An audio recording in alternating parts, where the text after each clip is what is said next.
Ms. Goldman, go ahead and do a roll call to determine our quorum. Mr. Prater? Here. Mr. Shaw? Here. Mr. Green? Present. Mr. Lott? Mayor, all present but Ms. Moore. Okay, thank you. Invocation, who, You don't do a pastor? we have a pastor in the, Bradford out there. Bishop Bradford here? Yeah, there you go. Would you like to lead us in prayer, please? Thank you for the observation.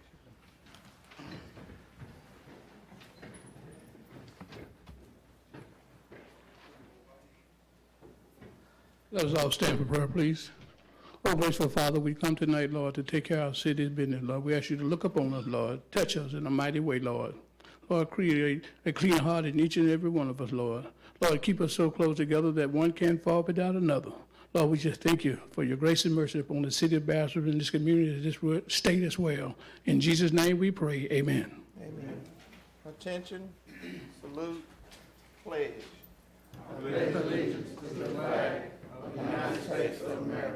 And to the republic for which it stands, one nation, under God, indivisible, with liberty and justice for all.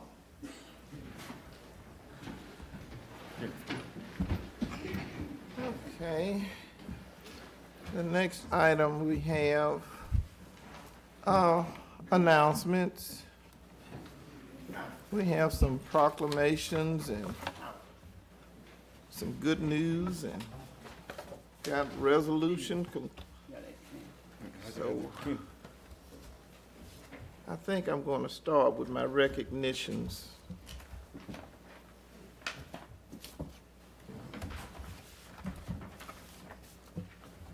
And I'm going to step down to the podium.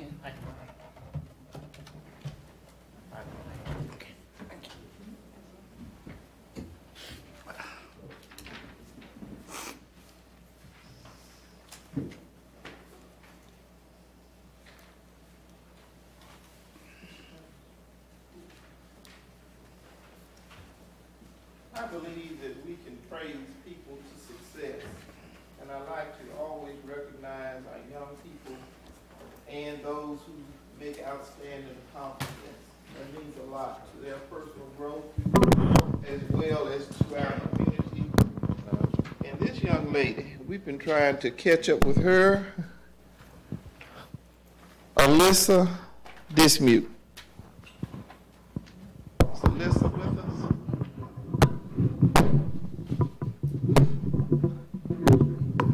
She was the female state winner of the 2021 Heisman Trophies, and we are so proud of her. She's been extremely busy. If she is not here, then we'll hold this, Ms. Goldman, and make sure that she gets it.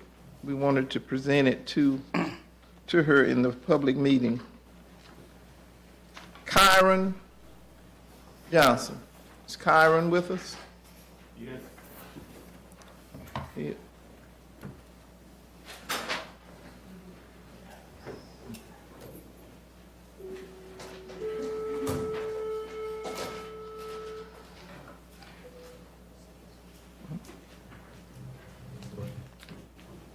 Kyron, on behalf of the city of Bastrop and this Board of Aldermen, we want to congratulate you for being the first in your category to make such a monumental accomplishment. We're proud of you. We want you to go very far in life, so I present this certificate to you. You were senator for a day under Senator Katrina Jackson, is that correct? You go, okay, you've been selected. So if you'll turn around.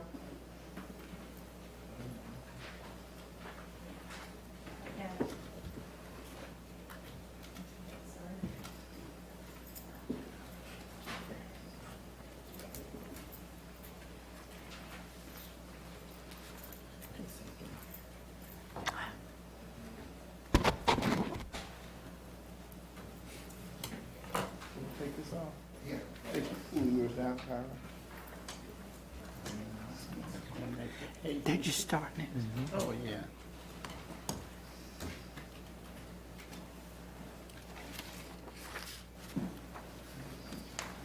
Hiram, is there anything you wanted to say while you're here tonight? I'm going to put the microphone right here. Just step right here.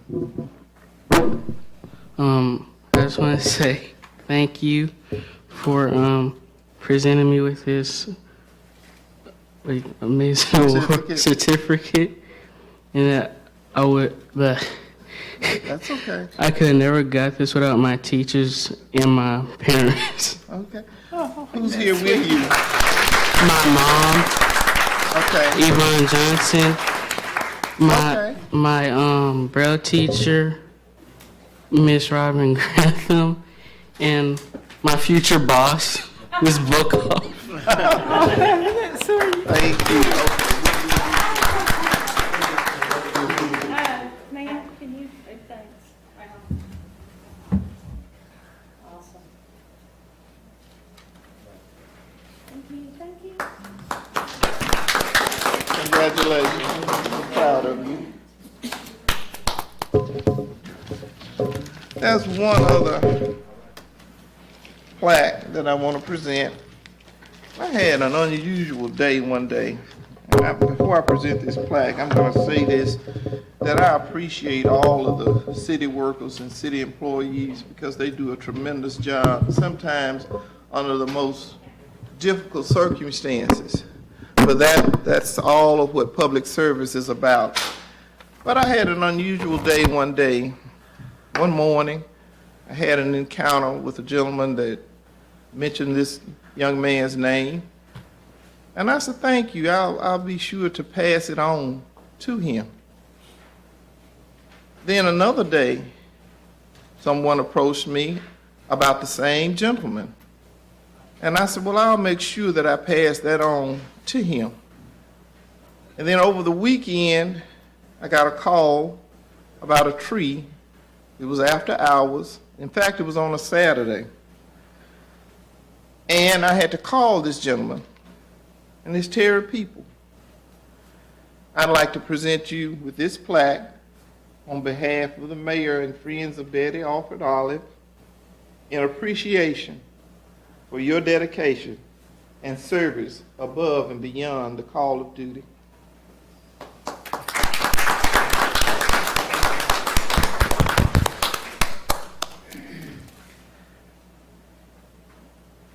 Good job, Terry. Good man. Harry didn't know why he was coming. I just told Will Height to make sure he was here. Did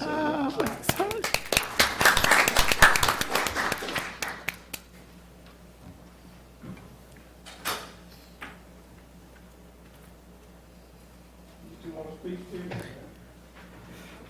It's all yours. First of all, I want to thank God because a lot of y'all don't know my story. This award meant a lot to me tonight. You know, I really didn't even know why I was coming. But I didn't do this here by myself. The city councilmen, especially, they'll call me all time of night. I get up, I just go. When ask no questions, I go. And I try to serve all of them.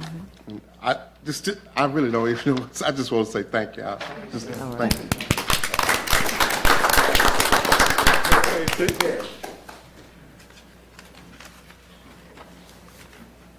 Okay, we got proclamations.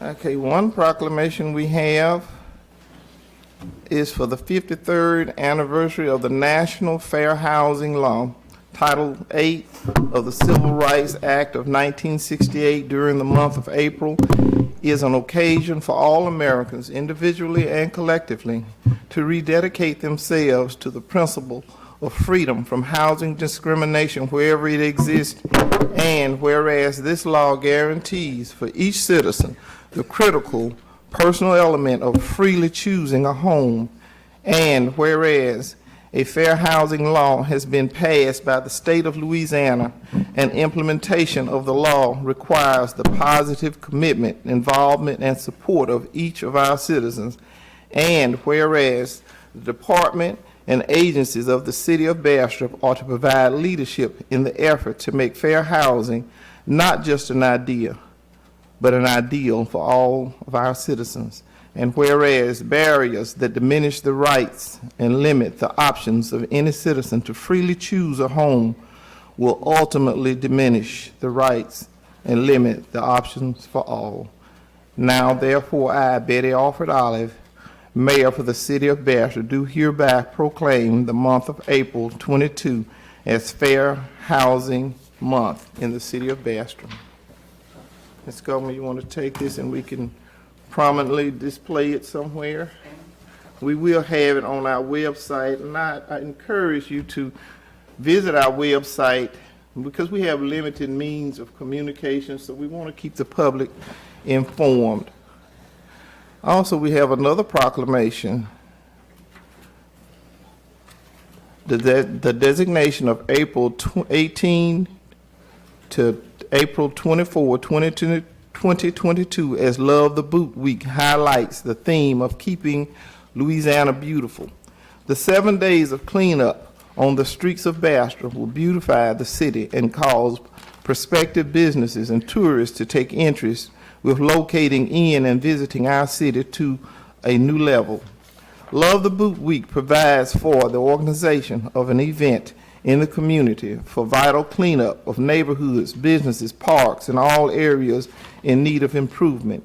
Whereas the week provides for volunteers to be engaged in meaningful activities together, which will enhance cooperation and partnership between citizens of Bastrop. Whereas the event provides for the leadership skills in an effort to make our communities and city a better place to live and work for all citizens. Whereas the event will reinforce a sense of pride and fellowship in the city as we move forward to make Bastrop better.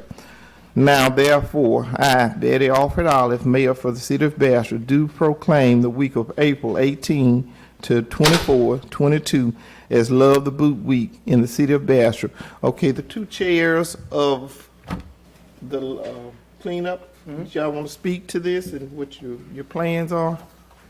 Well, this tomorrow we would actually kick off Love the Boot Week tomorrow. We would start neighborhood by neighborhood. We'll start meet up at the old Southside Elementary at 11 o'clock and do the neighborhood. So that week we'll go neighborhood by neighborhood.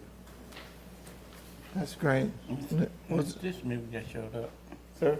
This mutant just showed up. Did she? Okay. Okay. Okay. Ms. Goldman, if you would, we will prominently display this. Ms. Tappan, you were co-chair with, did you want to add something? No, I don't. Okay. Mr. Green, if you will take pictures and we will download, well, you got the packet that was sent to you, Yes, so we ma'am. want to display. I have my T-shirt. Did you all get your T-shirts? Yeah. And I plan to pick up somewhere in an undisclosed location, Mr. Green.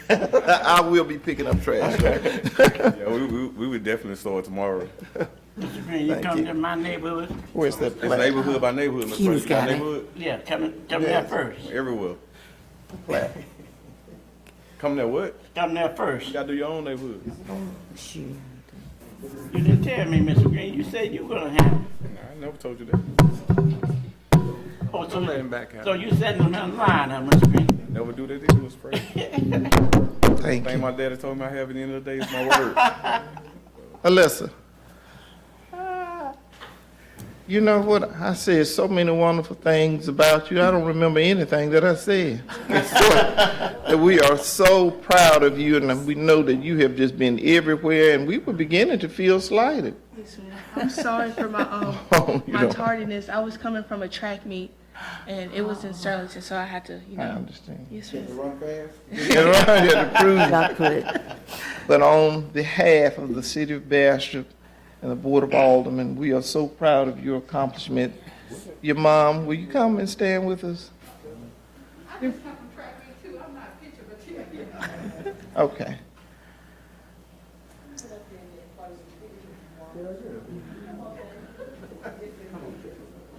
You just look like you've been hollering, that's all. Come on, get in this picture. We know that this is your biggest cheerleader, Yes. and we are so proud of her. Proud of you, too. Thank you. Yes. We're going to post it on our website. Thank you. I appreciate it. You want to say something? Yeah, I will. Yeah.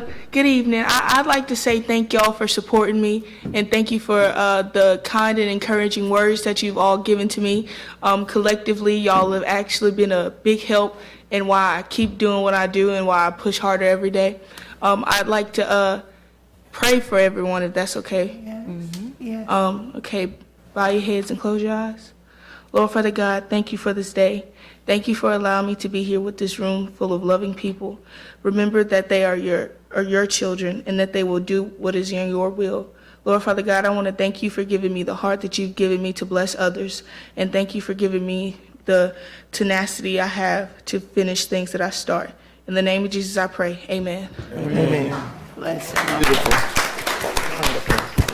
So sweet. Okay, we have a resolution, but we will deal with that appropriately because it's on the agenda, correct? Yes, Ms. ma'am. Goldman, okay. But that resolution has to do with National Community Development Week. Okay, we have received the LGAP grant.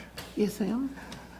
Ms. Goldman, you want to touch on that just a little bit? We applied for that grant. It's to buy the fire department some breathing apparatus. I think we got $14,000. So we'll be coming to y'all to next month to ask us permission to go out for bids. We're actually going to buy more, but that fund will be funded through that grant. Okay. Also, recently, I met with Delta Regional Authority, and we have Miss Tracy Osbury here along with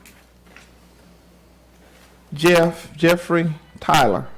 Okay, let me make one other announcement as you make your way.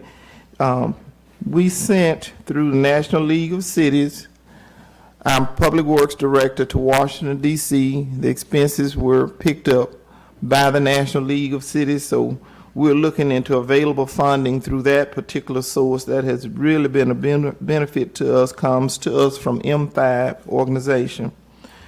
And our big announcement, which I am so excited, we received the $400,000 award for our parks. And that has just, I am so thankful when we received the application, and I talked with Mr. Robbie Waxman, and I tasked Public Works and the staff to go to every park and make a list of everything that was needed. So they brought it back to me, and I drafted a narrative to go along with it, and it had to be scaled down to what was in the criteria. But last week, we received our official notification, so we should have some improvements in every park. And Mr. Prater, I think you asked me about Ralph George. Yeah. Ralph George is in there. Jackson Park? No. It's in your letter. You gotta, let's not start squabbling over the money. Any type of enhancement. Thing. Okay, and the roof. That grant is moving. We got some information twice this week, Ms. Goldman. Is that this week and last week? Yes, ma'am. So that's moving right along too. So those are two monumental things that I'm extremely thankful that are happening for us. All right, Ms. Osbury, she is our guest from Delta Regional Authority. It's all yours. Well, thank you, Mayor, for inviting me here tonight. I want to talk to you guys about some funding that has been in place that comes through our office here at North Delta Regional Planning since 2002. These funds are from the Delta Regional Authority, and each year we get allocated a different amount of money, but for 2022 it's $4 million. And half of these funds have to be, 50% of these dollars have to be on for infrastructure. And precedented again this year for 2022, we got 30 million in what we call the Community Infrastructure Fund. So these funds can be used for, will have to be used for infrastructure, drainage control, and flood control. So saying this to say that in the packet there, it tells all about the Delta Regional Authority, how to apply for these funds, and please do. I mean, COVID seemed to have brought out a lot of money, opened up pockets, and so you have all these monies that you can apply for. So if you read that packet and have any questions, my contact number and information is in there. And just know that Morehouse Parish alone, since 2002, have only applied for 2 projects. So, I think on one of those sides is 4 sheets. The one is the timeline, and on the back of there are the list of 8 projects that was funded in 2021. So that give you some idea of what is the 4th page. Some idea of projects that you can go after, and then the amount of monies that are available for these projects. So just know it's available to all the city, the parish, and nonprofits and things like that. So they are available, and please contact me if you have any questions, or if you want to have project ideas, just give me a call and I'll let you know if it's eligible or not. But also in that pamphlet, it gives you a list of what's eligible and what's ineligible that you can apply for. And say this, and then I'll be done. It's the simplest application that you will ever see. It's extremely simple. I think I put a 1-pager in there, the questions that they will be asking for, and it's the simplest one I've ever known, and it's the truest grant that's left these days. Any questions? Yeah, we'll begin with you, Tracy. If I can call you myself. Yes, you can. Well, you surely can. And Jeffrey Tyler works with me on this. He's new to the program, but I'm dragging him along, so he's going to get baptized by fire this year. But just know, out of that list of 8, we submitted 20 projects. And we will be resubmitting 7 of those because they were eligible for funding, but there wasn't enough funds to go around. So just know it's highly competitive. That $4 million is for the entire state of Louisiana. So I do my part to get our share here in Northeast Louisiana, and I want you guys in on that. And again, thank you, Mayor, for having me here. Oh, thank you so much, Ms. Osbury. Police jury applied for and received the grant? Sir? Didn't the police jury apply for a grant? The police jury did apply for a grant. We are working with them now because theirs had a few more things that we have to get, and so we're still working with them on their funding.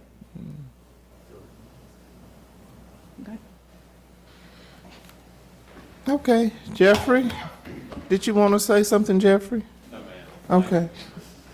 Thank you so much, Ms. Osbury, and I look forward to working with you. She got me loaded up on my computer, so all I have to do now is get Mr. Floyd to tell me which button to click. All right, we're at item number 5. Approved minutes, previous minutes, regular meeting March 10 and special meeting April the 4th. At this time, I will entertain a motion. Should we take them collectively or individually, Ms. Goldman? It didn't matter, whichever one you want to do. We'll do them collectively. I will entertain a motion on the previous minutes from March 10, regular meeting and special call meeting April the 4th, 2022. So moved. Properly moved. And second? Any questions? Discussion? All in favor? Aye. Any opposed? Motion carries. Public comments as they relate to items on the agenda.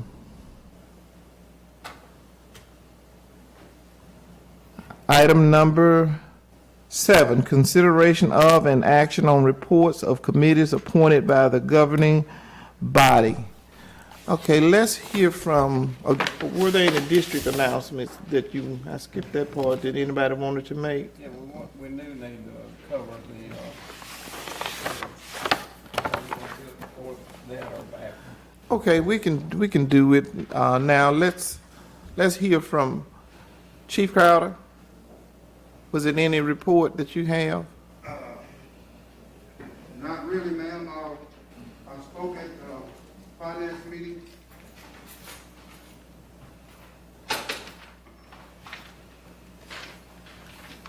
I spoke at the finance meeting. We don't have anything big going on right now, just finishing up the budget. As we spoke with you in the last meeting, we're working on a list for Miss Sandra right now, and we're just trying to finalize the budget. I told the guys earlier that we have done some maintenance around the city. I hope you guys have seen the new paint job on the number 2 fire station. It looks like a brand new station. Other than that, we don't have anything really big going on, just trying to finish out the budget. Okay. All right. Chief Reed?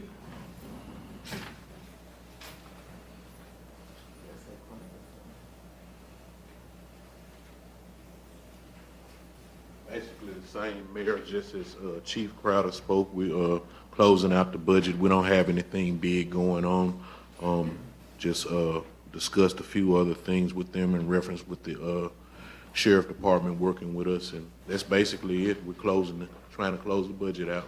Okay. If you'll remain there and tell so that we'll have it on record, when someone calls 911, what happens? Okay, when you call 911 from a landline, that landline automatically comes to the police department. If you call 911 from a cell phone, that line automatically goes to the sheriff department. In any case, when you dial 911, if the police department doesn't pick up first, it goes automatically to the sheriff department. Okay. Can I ask them something? Sure, go ahead. For us, like when they the sheriff department patrolling, they write out tickets. Who do those tickets, the funds go to? Well, when the sheriff department issues a ticket, it's going to go over to the 4th district. Okay. Any other questions? Okay. We really want you to know that there is no lapse in service. There's no compromise in what we are responsible for providing. Was there anything else? No, ma'am. Okay. All right. Let's go back. Number 7. This takes care of number 8. Consideration of an action on reports of committees appointed by governing body. Mr. Shaw, you had something you wanted to say? I'm going to bring us up to speed. We've been working diligently to improve our city's streets, and we've identified the streets. And now we have just finished up the sewer survey, and now we'll be getting ready for the pre-bids, and then we hope to go out for bids for what streets that we've got identified, and it should go out in late spring, be ready to move on further. And that would come from the systems themselves. We make sure they get tied into it where that don't bite us again. And the engineers been working real close with us on that, and we should be able to get the bid packages out by summer. That's at prime time to lay asphalts in the summer. So anyway, appreciate all that's been done on that. Okay, Mr. People, you wanted to speak to the upgrades we've been making on the streets and also you want to talk about that, or do we need to wait on that limb loader We thing? have to expand the agenda for that. Okay, that's right. If you will come to, where is that microphone? Oh, okay, y'all making me question my sanity up here, moving the microphone. How y'all doing, Councilman? Okay. Well, this is what we've been doing in Bastrop lately. We did something different. We usually always do the edge and the corner sides of the road and the highways, but we never did the sidewalks. We cleared the sidewalks out and everything, on the potholes, we started off with that, and we got about 75% of Bastrop with the potholes, and we're going to come back to that. But we mainly need this limb loader. We need this limb loader because, Wait, we coming to it. oh, okay. Okay, I want you to just brief them on what you've been doing with the potholes and the drainage and all that. It's a work in progress, and I really, anytime you see a public works folks, please say thank you. They work in some of the most questionable conditions. And we also been trying to keep the cemeteries clean and cut and keep up with the grass. Because the grass, it gets out of control, so we have to stay on top of it. The litter, we picks it up daily. We're trying to get a crew together now for just basically litter and keep the grass cut. Once we get that, I think if we can just stay on top of it, everything will be okay. But that litter, people started coming right back and just throw it back out. I think we should just try to find them or something, because if we don't do that, they're going to keep doing it. They're going to continue to do it and stuff. But other than that, basically, that's all we got going. With the manpower that we do have, I think everything is going well. Instead, our guys, they're working hard, and we holding them accountable. And I mean, they doing real good. Actually, they really are. They are right. Okay, thank you so much, Mr. People. Just talking about cemetery. Did we ever find out who that belonged to? Which one? Whispering Pound. Private. Mr. Locke, do you know who owns that? Is that the one that we went in Right. last administration? Yeah. Oh, what about across? Across the ditch. Yeah. On North, Martin Luther King North? Mm-hmm. Across I the don't know ditch. who owned that. We can find out. Okay. Okay. Family members said they had some relatives over there and they was concerned. I walked in there, like the graves moved. They turned like they coming out the ground. Man. Okay. All right, anything else from, okay, thank you, Mr. People. Just, Yes, ma'am. you coming back at the end, so don't leave just yet. Don't ease on out that back door. Anything else from cleanup, Mr. Green? Well, like I stated, tomorrow we will start at 11 in my district, and then we'll move on different neighborhoods after tomorrow. Then also Saturday we have a Easter egg hunt in Griffin Park, better known as Jackson Park, starting at 12. Thank you. Any other announcements anybody wanted to share? All right. Okay, that takes us down to 8A, Finance Committee Report, Resolution 22-1994, Bills and Claims for the month of February 2022. At this time, I'll entertain a motion. I'll make that motion. Properly moved Second. and second. Any discussion? Question? All in favor? Any opposed? Motion carries. Item number 9, action on ordinance and resolution introduced at previous meeting. Ms. Goldman, we got anything? No, ma'am, we don't have anything. I have one, Mayor. Yes, sir. And so I won't be accused of, I know that each time they come, Ms. Moore always asks about an update on that resolution that the body passed with respect to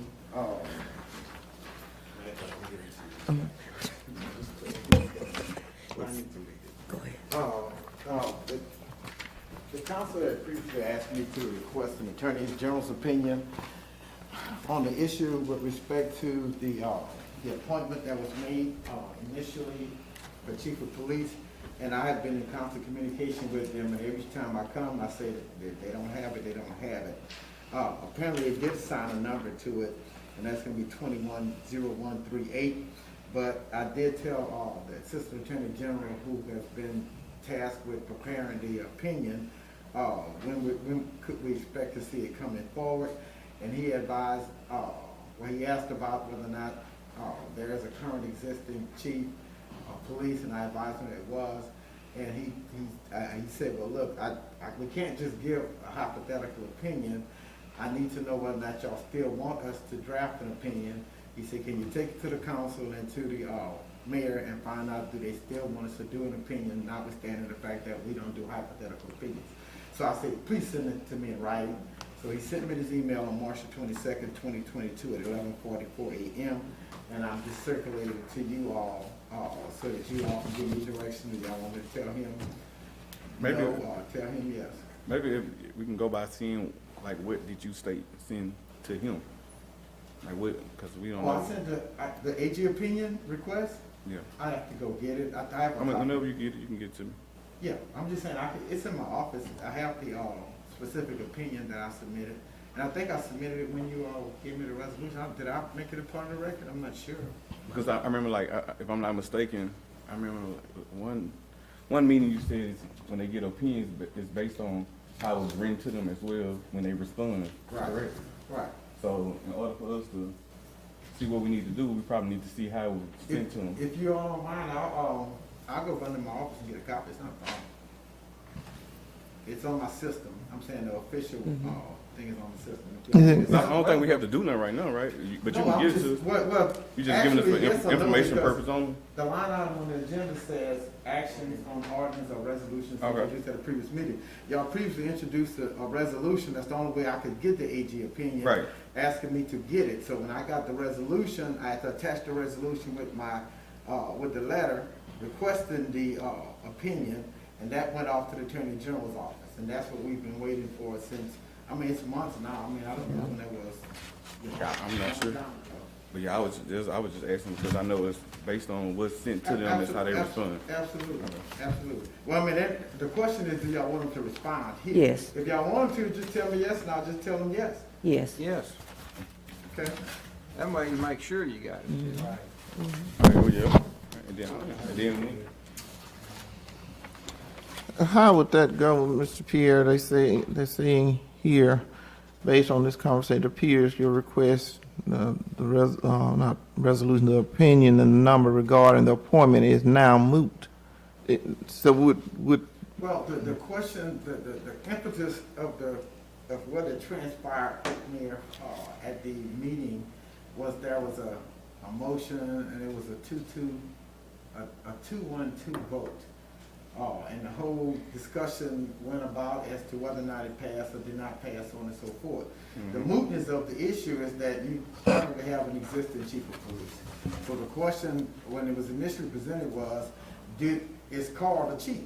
so what if Attorney General states that he did pass and he the chief, what do we do from their point? Well, if the Attorney General said it did pass, I'm certain they're gonna give direction, because ultimately, we've already had a chief that has gone through, I'm gonna call it the confirmation process with you all, because you all approved the appointment. So, I mean, I'm certain they'll give direction, but I mean, I'm certain it's gonna be what I call an anomaly, in that, you know, they probably have never had to deal with it before, nobody probably had to deal with it before, whereby, you know, you had an appointment come up, the vote came up the way it was, and through subsequent appointments, a person was confirmed. So, I mean, the actions that were taken by this body has already confirmed the chief. That's why they say the issue is moot. But if you wanted them to say whether or not a 2-1-2 abstention vote, you know, carries, then that's the answer. Yeah, I like this case for future references if we ever run across that problem again. I would hope you don't Well, run no. across it. I hope everybody votes. Yeah, I hope not. But just in case we do, we'll know what to do going forward. But also too, we can also get that response, how you respond, then we'll know too. I mean, I'll try to go get that before y'all leave. Well, Or we you can already just said- we email already it said to yes us. on getting the answer for this, but we still need that response. Sure. You just email it to us. I prefer to put it in your hands there before we leave, so I don't create a joint email, then we'll be talking about Okay. violations, so on and so forth. So, I'll go and grab it at my earliest convenience, which is probably gonna be when y'all talking about something that I don't have to respond to. Okay. All right. All right. That takes us to, okay, that was item number 9, 10. Okay, we had item number 10, other unfinished business. Discussion, payment for Civil Service Board lawyer Billy Casey. Okay, send this here. Okay. Now, we had an initial discussion that was initiated in last meeting. And let me make it clear, I have never, ever said that the Civil Service Board did not have a right to hire an attorney.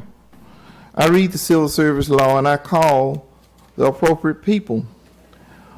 But the problem that comes in is that I was handed a budget on July 1 that was already preset with $600 in it.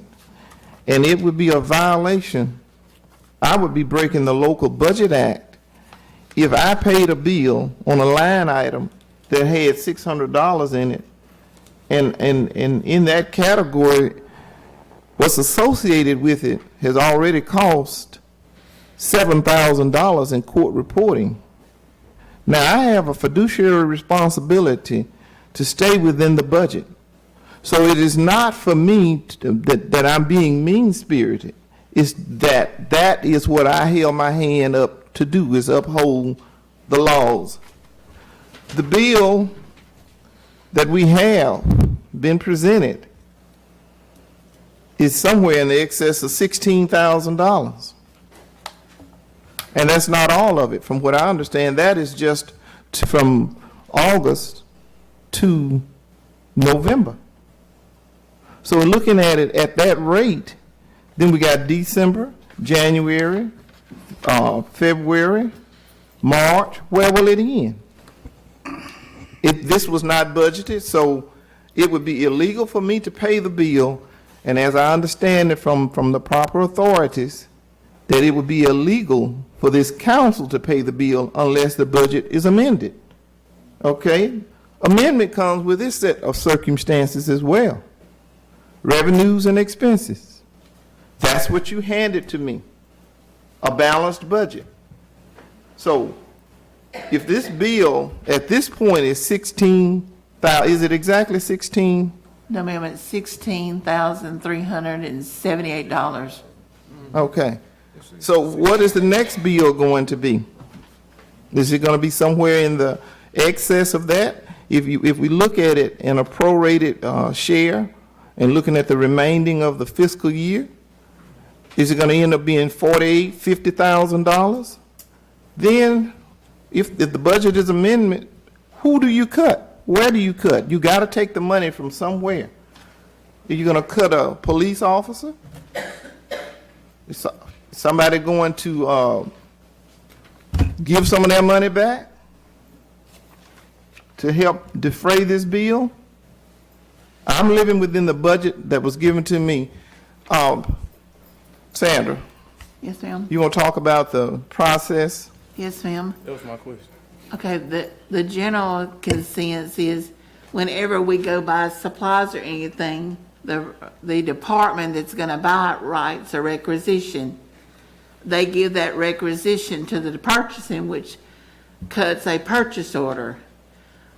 The department had purchased their purchase. When the bill comes in, they sign that verifies that what they order is come in and it's okay for purchasing to pay the bill. Once purchasing gets the invoices, they enter it and we cut a check. At the end of every month, y'all approve the payments of those bills. If it's some type of contract or a contractor doing work and all that, we have a contract that gives permission, and in that contract is designate what we're paying and how they're to be paid. And somebody, whether it's an engineer or something, looks at it first, and they sign off that that work was done and that it meets the criteria of the bid. Then once we get that signed off, we give it to the mayor. She looks through it and she signs off, and then we pay the bills. And then we let y'all know how much that is as we pay it. And that's how purchasing's done through the city. So is that the same way when the Civil Service Board obtain a lawyer? What's the procedure of that? Well, what should have done, Let me speak to that. okay, Yeah. There is a, Councilman Green, I'm sure everybody else who probably has a question about that. There's a protocol when the Civil Service Board desires to secure what is called independent counsel. And that protocol is that the Civil Service Board passes a resolution setting forth the specific or the special need for that particular attorney, set forth what the cost is going to be, a definite cost of that attorney, and that resolution is submitted to the Attorney General. The Attorney General's Civil Division at that point in time reviews that resolution, approves it or disapproves it, sends it back to Civil Service. At that point in time, Civil Service can contract with the lawyer. That resolution is also posted in the, should be posted and filed with the filing agency for the clerk's office and things of that nature. So that's the traditional protocol. Now, that's the required legal protocol according to statute as to how that happens. So no one has to sign anything? Yeah, of course. With any contract, there's a contract is just an agreement between two parties. The two parties that are involved are the Civil Service Board and the attorney who's going to provide the service. The mayor is not a party to the contract, the council is not a party to the contract. No one is a party to the contract but the two parties that are involved, which is the Civil Service Board and the attorney who they're trying to hire. And the appropriate person to sign the contract is the chairman of the Civil Service Board. So who's the chairman of the Civil Service Board? At that time, it was Duffy Moore. Now it's Mr. Scott Nair. And did Duffy sign it? It was signed by Mr. Duffy Moore. So when they obtain a lawyer, there's no cap on how much they can spend for a lawyer? Well, let me try to address it this way, and because I think that the last time we were here, that there was some discussion / request about securing the Attorney General's opinion, and I may be getting confused with something else. But I didn't have a resolution, but if you want me to ask for that again, I need a resolution, okay? But notwithstanding that, the Attorney General has already spoken on this issue, and there are 1, 2, 3, 4 Attorney General's opinions that have been put out. And I guess the best way to explain it is to take it in order, if y'all want me to do that for you all, because I've already printed them, and I'm sorry I didn't make all you all a copy. That's okay. I'll give you all a copy, okay? Well, the statute that governs, and it's actually in Mr. Scott's package, that's here. Let me say something. According to this, you said the chairman, Duffy Moore, he signed off on this agreement between him and Mr. Casey. So after he done sign off on it, I think we are liable for it. Well, But if we liable, what? Yeah, we then already made the agreement. The other question is, what do we get the funds from? Because that's, no, matter of fact, that's the most vital question. Let me try to address it, both of those questions for you.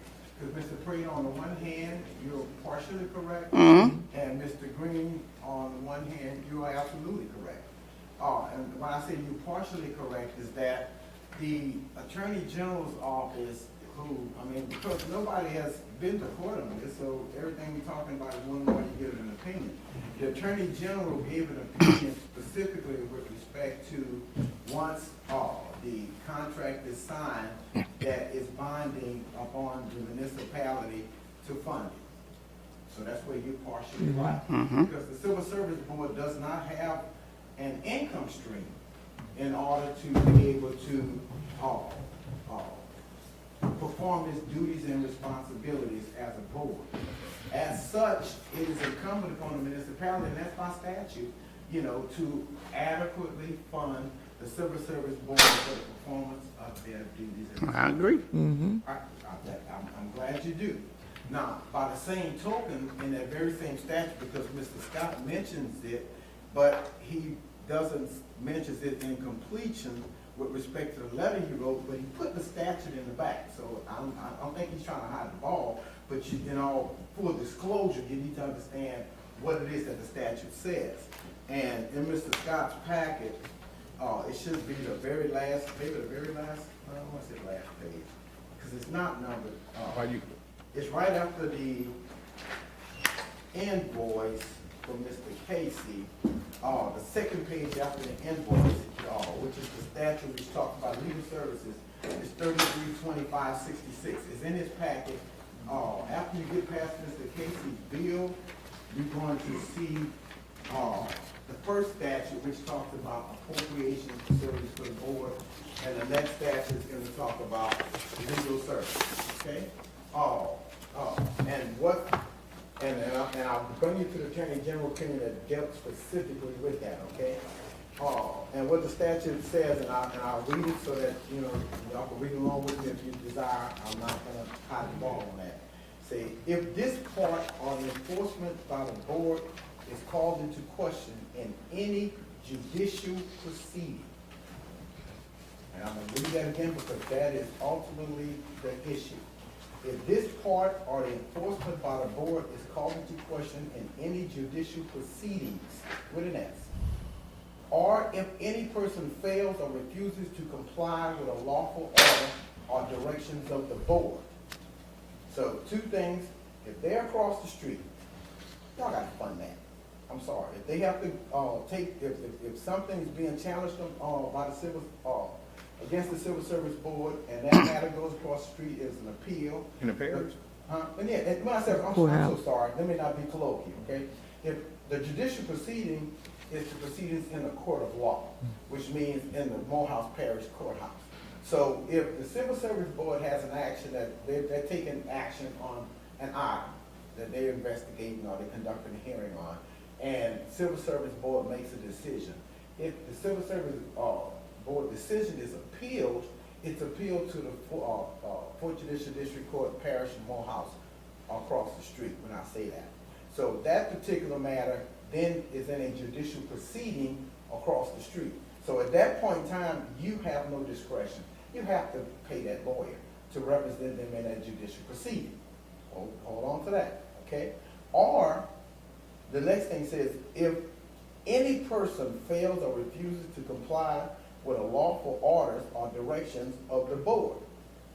So if the board, for example, and I'll give you for example, if the board comes in and they say, Johnny Smith, fireman Johnny Smith was put on 2 days suspension. He appealed the suspension. We say he shouldn't have been on suspension. We order that he be reinstated, be given those 2 days back. And they say that, and Chief Crowder decides, I'm not giving him those 2 days back. Then what Chief Crowder said is that I'm not going to follow the lawful order of the Civil Service Board.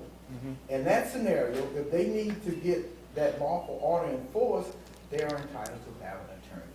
Okay? And you have to fund that. The statute goes on to say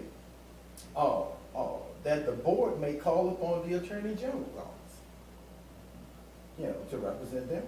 They can call upon the chief legal officer of the municipality, which is me, to do whatever they ask them to do. Or they can call upon, if it's a parish or fire district, chief legal officer in a parish or fire protection district under which the fire and police services function, which is here. Or they may employ independent counsel. So the Civil Service Board has 3 options. They can call upon Attorney General, not going to cost them a dime. They can call upon me, not going to cost them a dime. Or they can call upon their own counsel. Now, there are reasons perhaps why they may not want to call upon the chief legal representative for the municipality, especially if the chief legal representative of the municipality has to wear a different hat. Because as the chief legal representative of the municipality, I'm bound by charter to represent you all as council, the mayor, heads of the departments.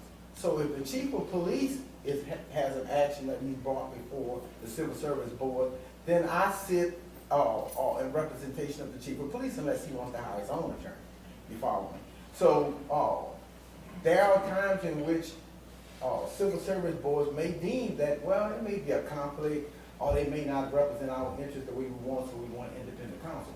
So the statute is designed to give the Civil Service Board the option to either call upon the Attorney General, call upon the chief legal officer for the municipality, or to get their own attorney to go and represent them in judicial proceedings. Now, the statute goes on to read Nothing contained herein shall prevent any municipal, parish, or fire police protection district officer, employer, or private citizen from taking legal actions in the court to enforce the provisions of this part. So if Joe Blow citizen out there says that, look, I think what y'all did was wrong, Joe Blow citizen can take an action across the street, but they can't bind you in contract the way the Civil Service Board can bind you in contract. When I say bind you to what the statute says, adequate funding that you have to give them to allow them to do their job. Now, here's where the rubber hits the road.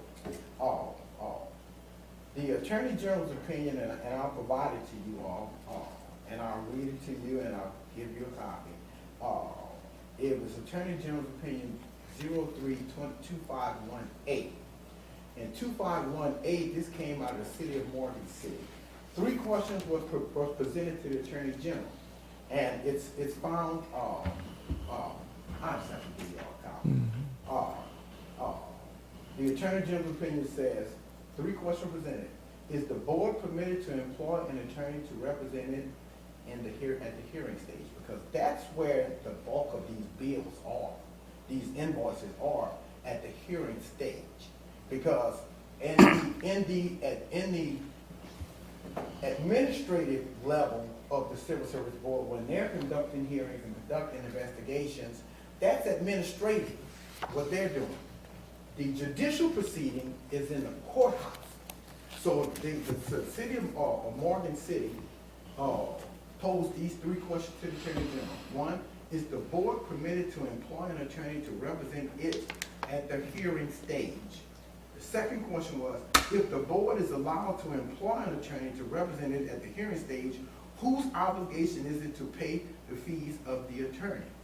And 3, since the city of Morgan City funds the board, which all municipalities are obligated to adequately fund the Civil Service Board, is the city obligated to approve the funds for the payment of the fees of the attorney employed by the board to represent it in the hearing stage?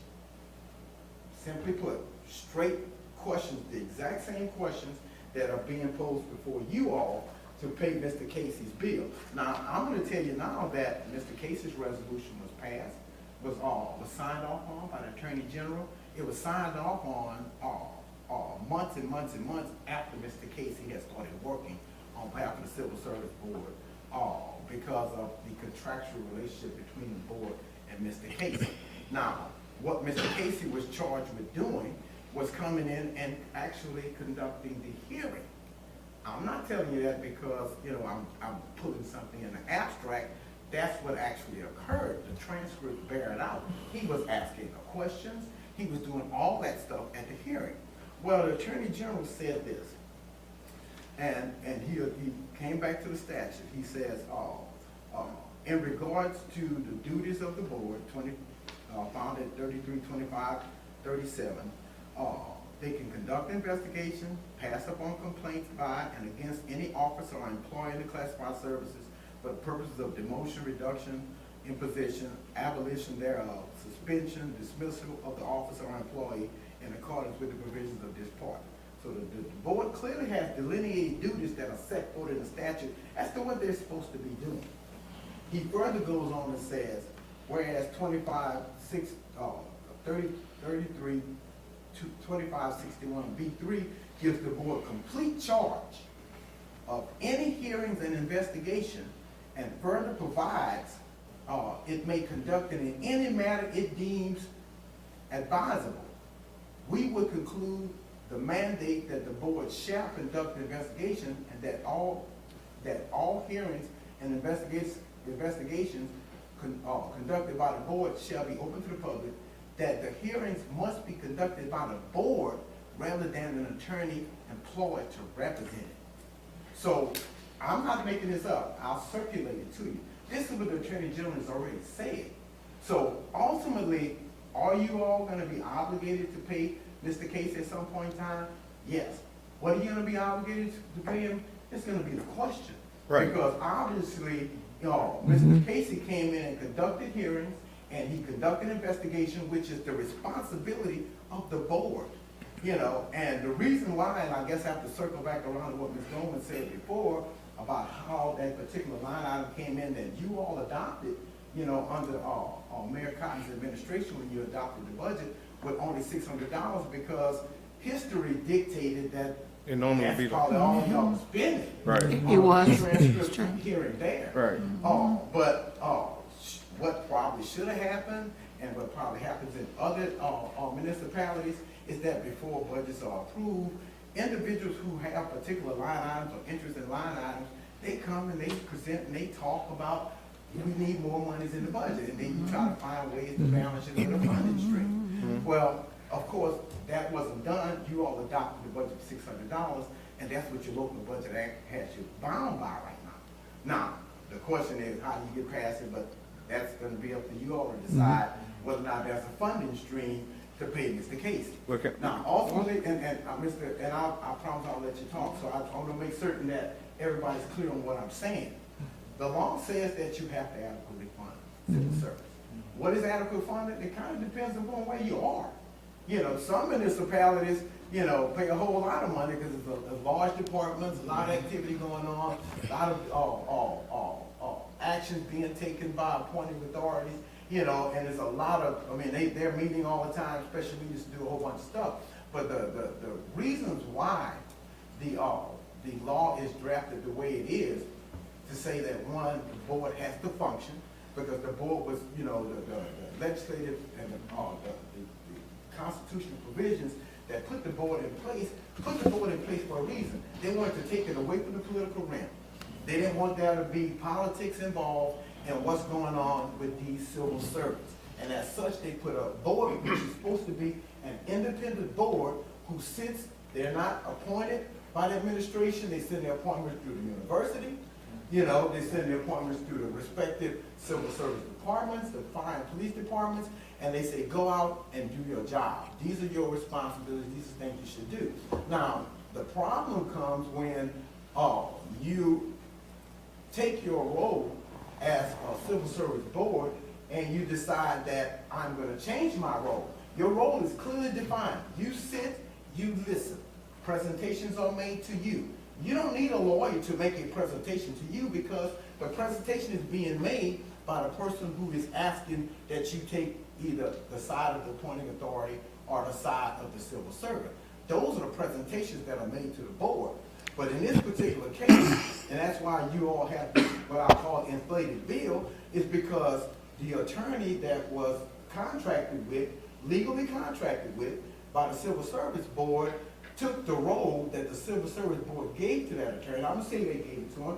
It appeared that they did because he came in and did the Civil Service Board's job, you know, by presenting the case to the Civil Service Board in a manner in which the complainant said. Now, the way it's supposed to work is that if a complainant brings a complaint to the Civil Service Board, that complainant comes to the Civil Service Board and says, Board, these are my concerns about this civil servant. You know, this civil servant did X, this civil servant did Y, this civil servant did Z. When they do that, the Civil Service Board say, according to the law, you're in violations, and these are the things that we're going to do. Or they're going to say, nah, I don't think that's worth, you know, what you suggest, and we're not going to take any action. That's the role of the board, not to come in and prosecute a case that is clearly outside the realm of what a Civil Service Board was designed to do. So simply put, what I'm telling you all today is that the lion's share of this bill that Mr. Casey presented, and this is not the end of it. Now, there are going to be parts of the bill where Mr. Casey and I will cross the street, you know, trying a case for 10 hours across the street.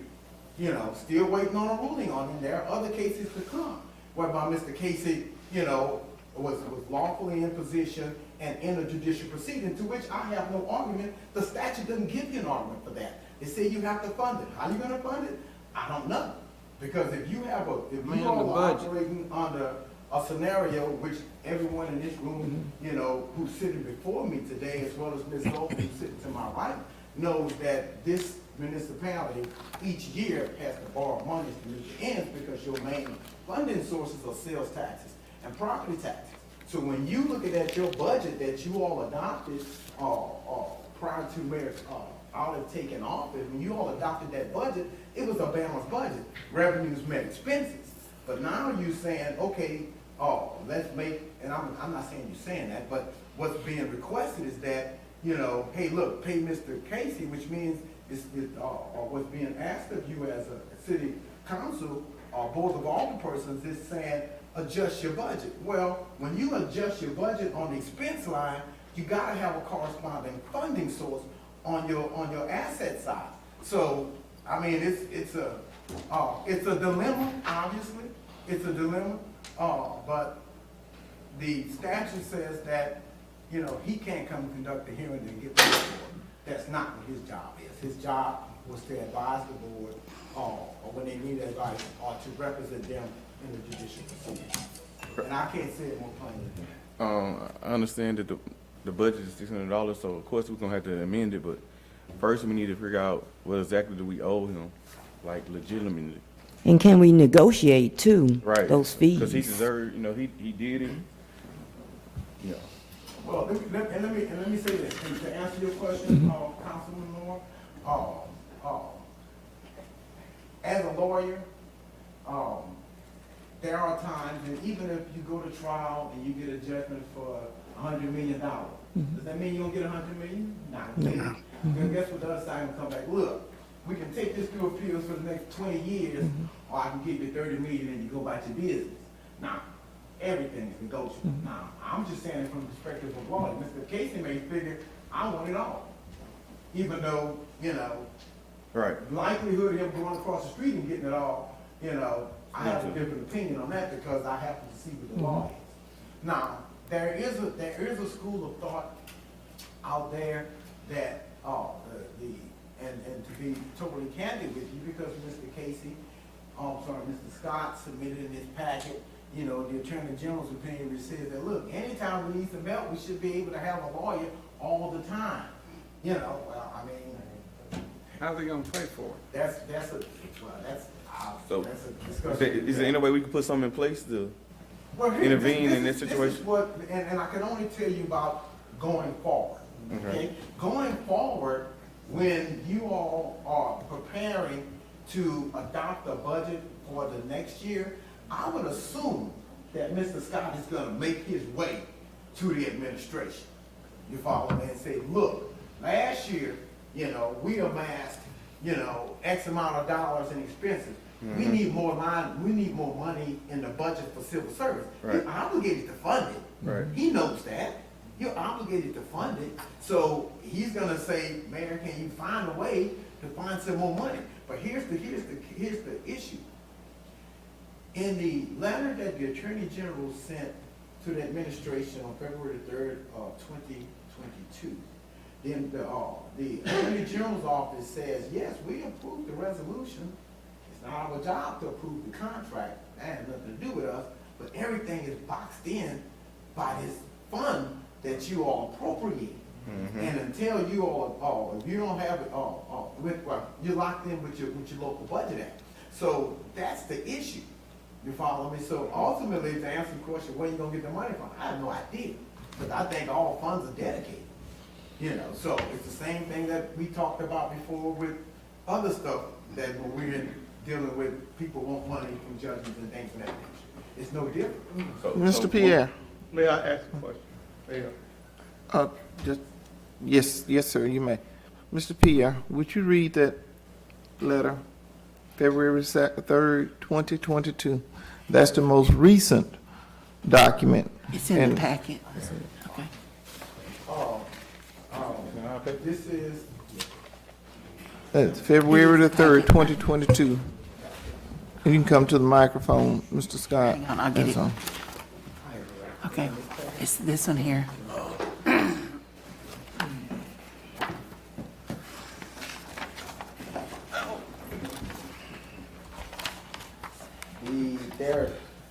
February the 3rd, there should be two letters, one to Yeah. the board and one to the administration. My question is very simple, just a little question. Okay. I don't know what Wait just a minute. For the record, state your name. James George Scott, Chairman of the Civil Yeah. Service Board. Okay. I don't know whether Mr. Duffy knew about a budget. I don't know. We didn't know about a budget. So how do we supposed to know there's a certain budget for us if we never told this? Mr. Cotton didn't tell us about a budget. Mr. Jones didn't tell us about a budget. And you didn't tell us about a budget. So how do we supposed to know that we got a certain budget, a certain limit that we're supposed to spend if we don't know? Okay. You had an attorney. How many years of experience did he say he had? He says 34. 34 years. I would think that he would have provided that information. He should be familiar with appropriations. So your attorney didn't tell you. I inherited this budget, this $600, and that's what I'm bound to operate with. That's what I've been saying all along. I'm not arguing against that. Yes, sir. I'm just saying, how do we supposed to know? I don't understand how you knew, you've been in meetings with us, and you never said anything. Yeah, because I think that was going to be my question, because once y'all got a lawyer, did anybody at that moment contact civil service and be like, do y'all understand, aware of how much y'all have in the budget? But I didn't never know wanted where the money to. was coming from. I'm not going to accept blame for I'm not this. blaming you. I'm not blaming you. I'm not blaming anybody. I'm just Yes, saying, sir. how we supposed to know? Did I supposed to know automatically? Just because I'm on the board? Why do I go to find it out? I'm not blaming anybody. I don't do that. Okay. I don't blame people for anything. If I can say something, and I guess everything I'm saying, Mrs. Scott, is like, I'm sorry, Mrs. Scott, is like going forward. I guess when you take on a role and responsibility, you know, as a servant on an appointed board, you know, and there are monies to be spent, and you know you don't have a funding source, and the funding source, the only way it can come from is from, you know, where the funding source is, which is the municipality. I think you have a responsibility to inquire as opposed to think that's just an open pocket. Now, the Attorney General the Attorney General also addressed that issue as well in a letter to Mr. Duffy Moore on February the 3rd of 2022, when the Attorney General said that, you know, that contract should be specific and it should have a cutoff. It's not an open-ended contract, because everybody understands no one has unlimited resources. Right. You know, to play, as I say, play the lawyers, and I'm gonna say that in a very kind way, and then let me explain what I mean when I say that. I happen to have been doing this lawyer thing since 1990. So I'm coming up on almost 32 years of doing this. And I have friends who do flat fee billing, and I have friends who do hourly billing. Now, if you are doing hourly billing, oftentimes you're motivated to keep it going. Mm-hmm. You know, and I'll give you an example, like State Farm and Allstate. State Farm may go out and hire a firm to defend its cases, and they say, we'll let you bill on an hourly basis. Allstate will say, I'm gonna give you a flat fee per case. Well, the lawyer that I'm dealing with on the flat fee case, he's gonna say, Rodney, he said, look, I'm not gonna get $1 more, no matter how hard you make me work. Mm-hmm. Guess what? I'm gonna get that check real soon. Mm-hmm. The lawyer who at State Farm who says, Rodney, you know, keep fighting. I got a pocket over here that we're not in. You know, so we're gonna be fighting a very long time. You're gonna still get your money. Yeah. You know, but we're gonna fight a long time because I gotta get mine. And I'm not saying that Mr. Casey is motivated that way, but what I'm saying is this. You know, and I've said this before this body before. There have been situations when this thing could have been cut like that, like cut off, as opposed to dragging on months and months and months and hours and hours and hours of billing, just by giving one item of proper legal advice under the law. And he didn't do it. Now, whether or not he was motivated elsewise is a whole different story. But ultimately what I'm saying to you all is this. You know, for Mr. Scott's answer, how should you know? You should know your responsibility if you take on a position, just like you are. Hold it now. I just got into this about a month ago. I know, and I'm not. This was already said. It was already done. I'll just, I know, Mr. Scott, I'm not, this is not an indictment on you, but I'm just making a statement about when individuals take on a role and responsibility, they should know what they're dealing with. You know, so ultimately, and that's all I can say to you all is this, the way the state of the law is that this body is obligated to adequately fund the Civil Service Board. What does adequately fund mean? No one knows. It's a very nebulous term, you know, but it's a nebulous term with meaning, because adequacy means something different here than over here. One municipality versus another municipality. And the only thing, and I guess to you all's credit, is that you all were going on what your past experiences were when you all adopted this budget for $600, because that's all y'all were paying for year and year and year and year and year and year. You know, so, I mean, it's nobody's fault on this side, nor is it anybody's fault on this side. Mr. Scott said he inherited this monster, just like the mayor inherited this monster, you know, $600. You know, the issue is right now, as Ms. Moore said a moment ago, hey, is the bill negotiable? Y'all just gotta charge me, you know, to talk to Billy about it. Right now, we at the stage right now where we in the discussion stage. There's a lot of moving parts, a lot of uncertain things. And everything that I've said in here, I've already said to Mr. Casey. You follow me? And I think you're right. Let's get the total bill Right. and then try to negotiate. Yeah, I'm with that. And then, okay, all right, now, once you get there, you're still gonna be back here Yeah, saying, right. where do we get the money? But fair enough. Yeah. If y'all charging me to talk to Mr. First of all, to get the total bill, Mr. Scott, do you have the total bill, sir? It was like I it's think the only bill we have. 16,831. That's Not all of Said it. it's not all of it. all No. I have is what I put in that packet, that's all I have. Well, he needs to get us a total bill. Yeah. Okay, Can we fire him? wait just a minute. Let Mr. Locke, I hear him, let him speak. I think at this time, can we ask him to cease and Right. You cannot. And let me tell you why you cannot. Remember what I said before? That is an agreement between the contracting party, i.e. the Civil Service Board, and the person who did doing the service, which is Mr. Casey. Only the Civil Service Board can cease and desist Mr. Casey. Or you can cease and desist and say we're not paying him. Now, I mean, he may decide to cease and desist himself because his contract gives him an out at any time he wants to get out. You know, so, I mean, and I don't know what he's been doing lately because we had a brief that was due on March the 17th and his brief never made it to the court. So I don't know if he already ceased on his own. You know, I'm not sure.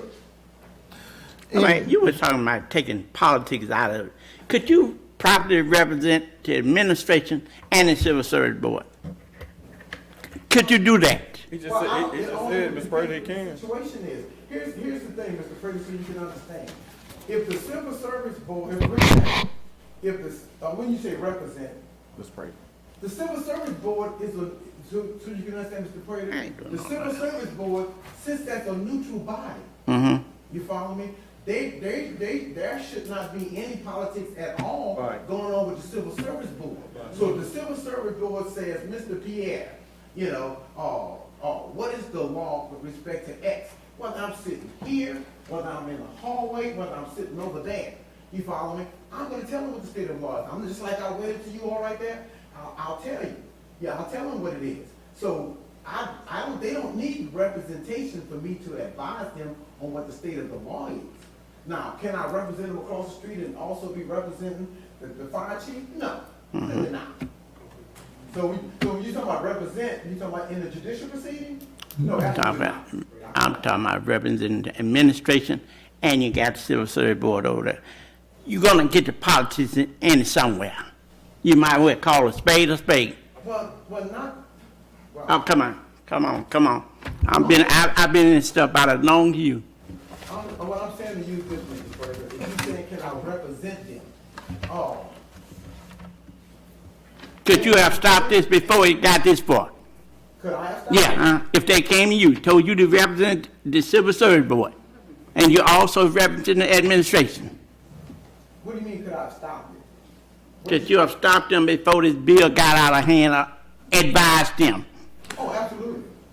I could have advised them. Because a lot of stuff that was going on here, they had already been advised by the state examiner's office, who's over the civil service, who advises the civil service board before we even got to this.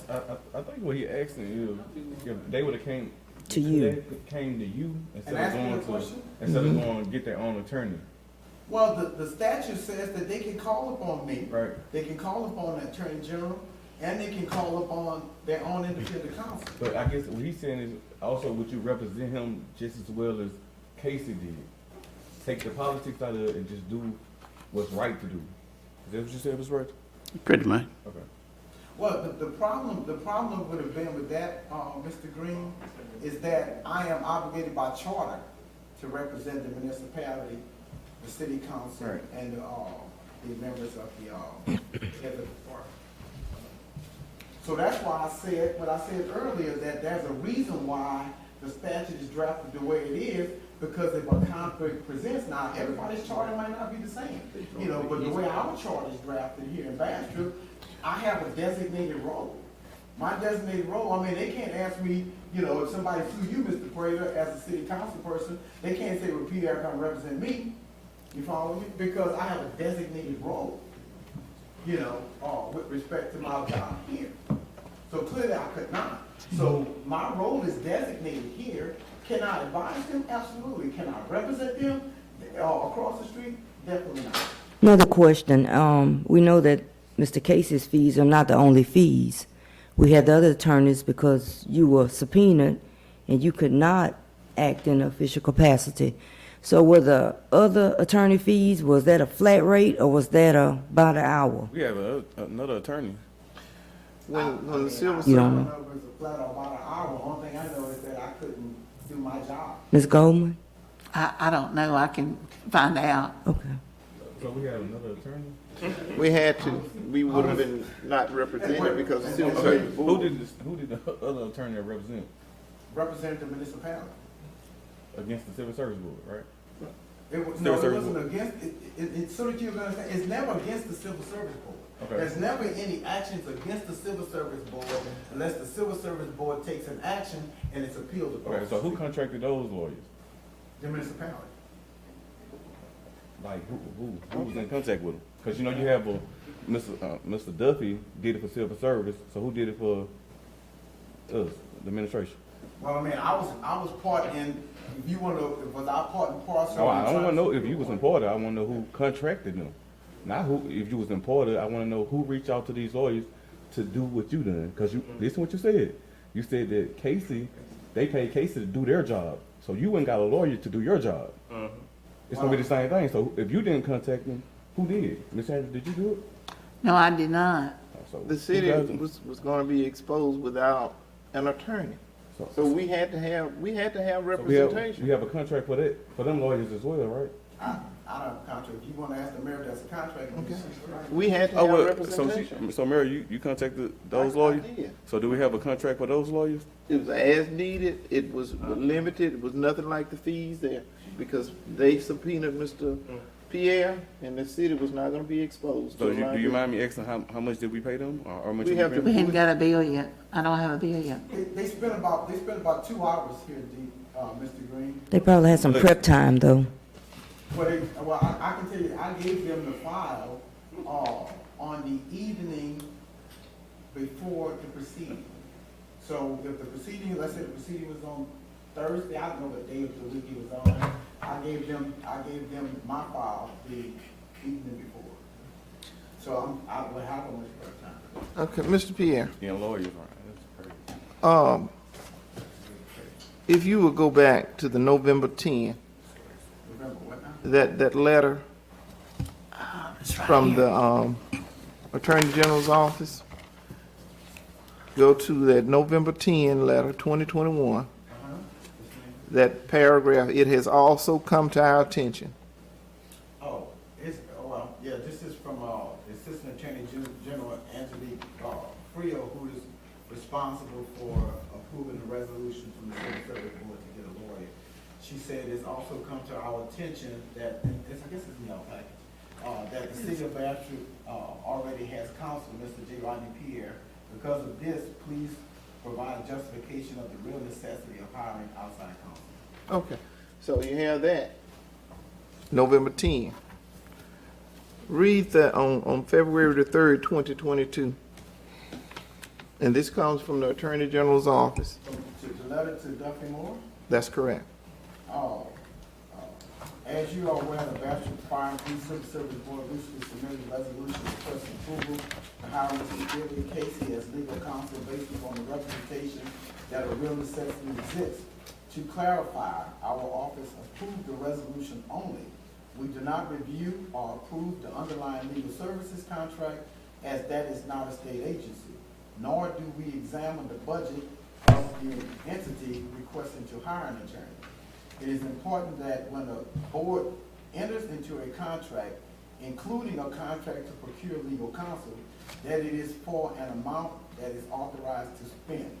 We expect that the board will review its budget and make sure that the contract is in accordance with the law and the Local Budget Act. The contract should not be open-ended, but should contain a defined scope of services. Additionally, there must be a cap on the amount of the contract, and it should be within the budget for the board. See, now when we speak about budgets, because now we got Mr. Casey that we're gonna have to pay, then somehow we're gonna have to amend the budget or whatever we're gonna do. Then we have another set of lawyers, also too, that wasn't in the budget. So where we gonna get that money from? If we figure out how to pay them, we gotta figure out how to pay him. But what's right, and let's get this behind us, because it's like beating a dead horse right now. It is. I say let's get the total amount Exactly. and Ms. negotiate. Haynes, would you come, please?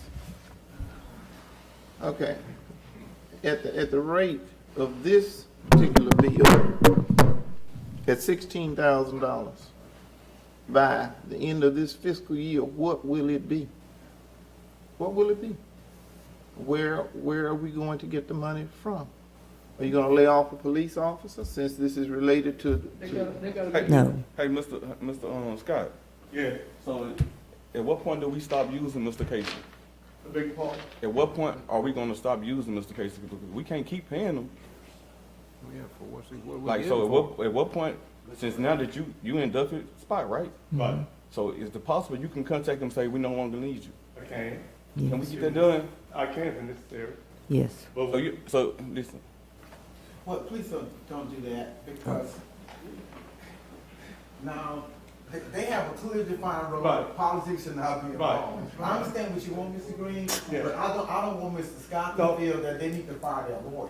no, that's not what I'm gonna do. That's not what I'm gonna do. Oh, okay. Because Maybe I misunderstood. I'm sorry. there are some things that's coming up that are not good. So, but we can handle our own stuff. We're more than happy to handle our own things. Because I feel it's what we should do. Because I have no fear when they come to court, or fear of anybody.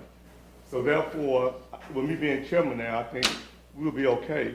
But there are some legal things that are being snuck in front of us that we're not lawyers.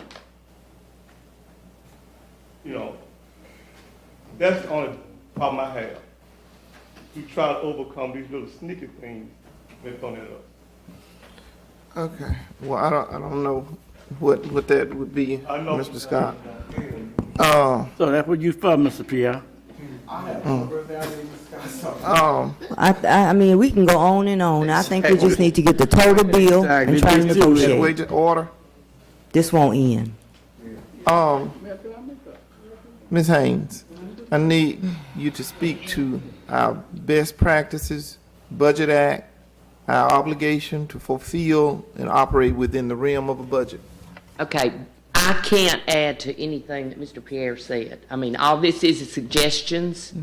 His is legal ramifications of doing it, and it's the same thing. Correct. They're suggesting that you do exactly what Mr. Pierre stated. And that's good business practices because it's the law. It's legal. And it gives you check and balances. Now, as far as the contract, my question is, who drafted the contract? Nobody knows. I would assume Mr. Our contract, Yes. Yeah. the Civil Service Board did with Mr. Casey.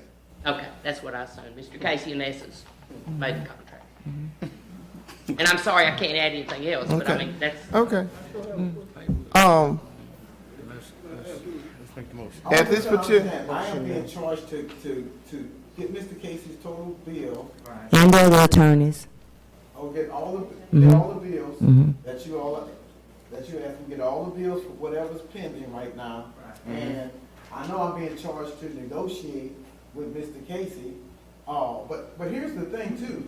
There may not even be a need for the other attorneys, because when I asked who subpoenaed me, both lawyers, Mr. Casey and Mr. Ross, said we didn't subpoena you. So maybe I can sit and do my job next time. Because they both said to me in my face, and then before Judge Rambo, we didn't subpoena you, but I sure had a subpoena served by Mr. Jones. He made certain that I got my subpoena, and I was subject to the rules of sequestration, to go sit somewhere else and not be a part of the proceeding, not do my job. Mayor, yes, ma'am. the city should have another line item for legal fees. Mr. Pierre's is budgeted as salary, correct? That's correct. So you have another line item for legal, right, Ms. Goldman? We do. And that would cover the additional fee It ain't that much in there. to cover, I'm just talking about to cover Mr. Pierre's fill-ins or whatever. Oh, yes. I mean, We you've got do. that budgeted. Yeah, we do have that, but it ain't enough for all of this. Right. Because First time. I've never heard that one Right. before. First time. Right. Okay. Well, I've never heard that before. Thank you. Did you make a motion? I don't think it was done in the form of a motion, but let me say this. We are in no position without a budget amendment to do anything. I have been advised from the highest level, from state official, we're just not in that position to do that.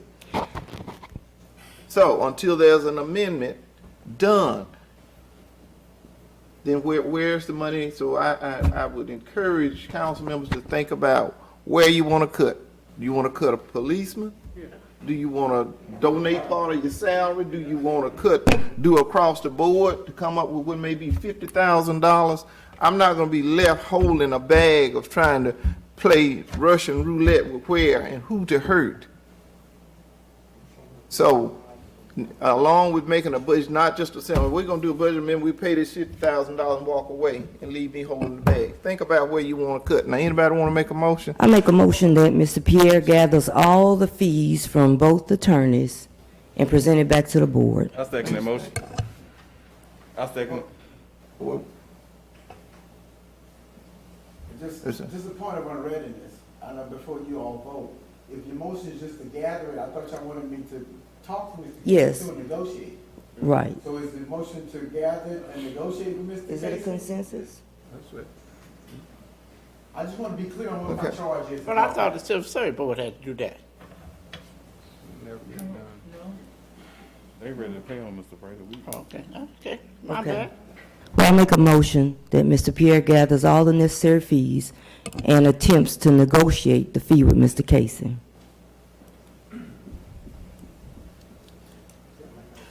Okay, there's a motion on the floor. I second that. All in favor? Aye. Any opposed?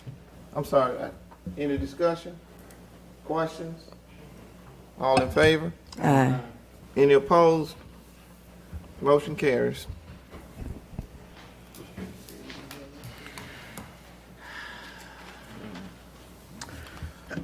Okay,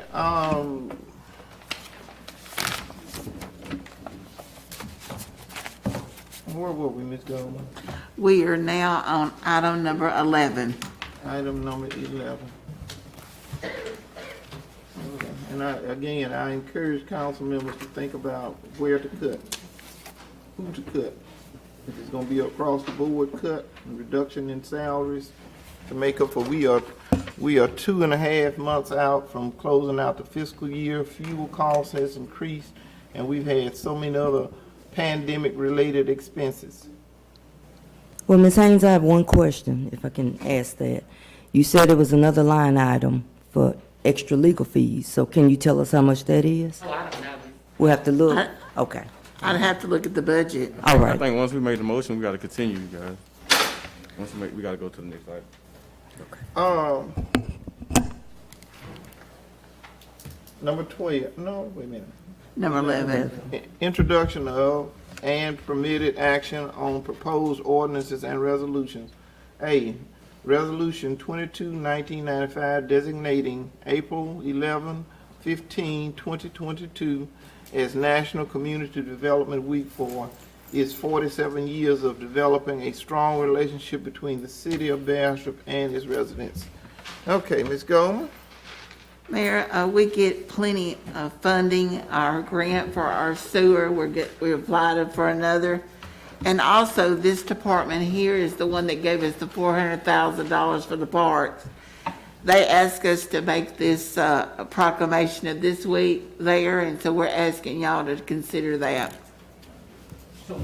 Second. Properly moved and second. Any questions? Discussion? All in favor? Aye. Any opposed? Motion carries.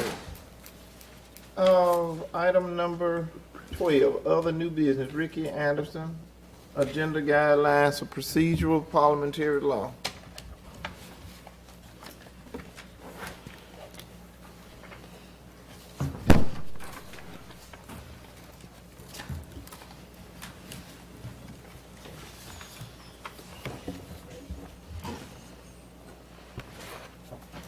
First of all, good evening. Good evening. I know it's been a long evening, so bear with me. I'll be brief and direct to the point in regard to this. My name is Ricky Allen Anderson for the record. Once again, I will be brief. I see the attorney has left out, but this does pertain to him. With all due respect, Mr. Pierre, last month, board, my attempt was to inform you about the error that was made during the February the 10th, 22 City Council meeting. Item number 11F, and that's the appointment of Dwayne Reed as Chief of Police. I don't know what this board think when I gave that presentation, but in my heart and my belief, I do believe that was an error made. I did request that Mr. Ernest Floyd would have that meeting, but it's no necessary because the attorney is not here. But basically, I'm going to say it again. There was a motion for the appointment. The second is 2-2. The mayor had the obligation to break the tie, but she made an offer to veto. And Ms. Pierre was here, from understanding, just advised the mayor she just needed to vote. And she voted yes. But the veto is still out there, along on top of with her yes. So that's water under the bridge. So if you're going to accept this as legal, law-abiding appointment, so be it. But I beg the difference. So another thing I want to talk to this board about, it's about the April the 1st, 22 posters of a notice of the special hearing, special meeting, which was held this past Monday, April the 4th at 3:00 p.m. May I ask Madam Clerk, what time is the business hour for the city of Bastrop? What time is the business hours? Open and closing. 8 to 5 here at City Hall. From 8 to 5. But this notice was posted at 6:00 after business hour, notifying the public about a special meeting. Now, we know for a fact the City Hall is not open on a Saturday, nor a Sunday. But it also goes down to state that she had to post this within an 8-hour period. And that gives her 7 hours up to 3:00 if you start from what? 8 to 5 or 8 to 3. So that was not a timely fashion for posting this notice after business hour on April the 1st at 6:00 p.m. After business hour, board. About a meeting supposed to be held April the 4th at 3:00. And I do believe in my heart this is also a void too. the meeting that you had on April the 4th at 3 o'clock. I don't know if you're familiar with home rule charter, but I had to pay $40-something to get a 21-page about each and everybody do this here, along with the chief of police, fire chief, clerk, all of this right here. And it goes on to say, when you voted last week about a contract with the Montpelier Sheriff Department, you violated your own law. Right here at section 14 of the Home Rule Charter, the meeting and the mayor and the board of aldermen. The mayor and any other alderman may, in written notice, call a special meeting of the mayor or board of aldermen, transaction important business. The notice must state the time of the meeting, specifically the subject of the matter at hand. And it was done that way. It was done that way. But it go on to say, in your home rule charter, a vote shall never be taken on an ordinance previously reduced or reading. So what you did, you voted on something that was never in writing pertaining to a contract with the Montpelier Sheriff Department. So that is null and void. So I just want to bring to the board, for the record, what you did on February the 10th, 2022 is null and void based upon the mayor error. What you did on April the 4th is null and void because you voted on something that you couldn't see, a blind contract. Good evening. Item B, Ron Israel, 1801 East Madison. If you'll come to the microphone and state your name, please.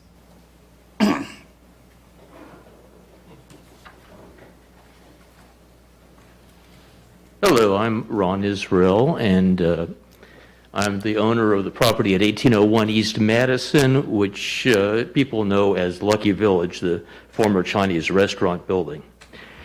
And I was recently approached by Carlos Delgadillo and his son Carlos Jr. They're sitting back there. And they own Jalisco's, which is a Mexican restaurant. They have two locations, one in McGee, Arkansas, one in Hodge, near Louisiana. And they want to rent my building. And I'm, of course, very excited about that prospect. It's been a while since I've had a tenant in that building, and I'm ready for a tenant. So I inquired here at the city about the possibility because they want to have a liquor license to go along with their restaurant. And I ended up talking to the chief of police, and Chief Reed told me that there are two potential problems. One is the park, which is behind the restaurant. One is a daycare center, which is across the street from the restaurant. And so Chief Reed did some investigating, and he told me that we have plenty of distance. I think it's by the ordinance, it's 300 feet from the park or the daycare center, and there's plenty of distance, I'm told, between the restaurant and the park. It's the restaurant and the daycare center that's the issue.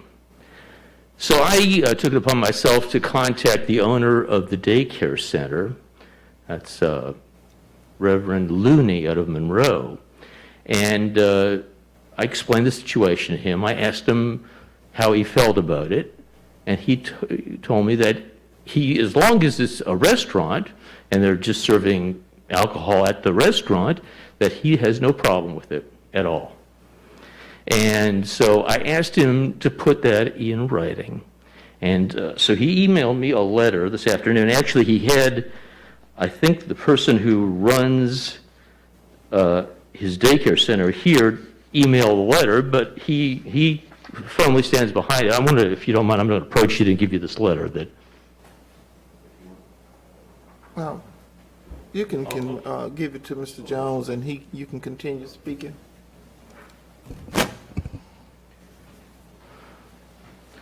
So my contact was with Reverend Looney, and then he had the administrator of the daycare write the letter.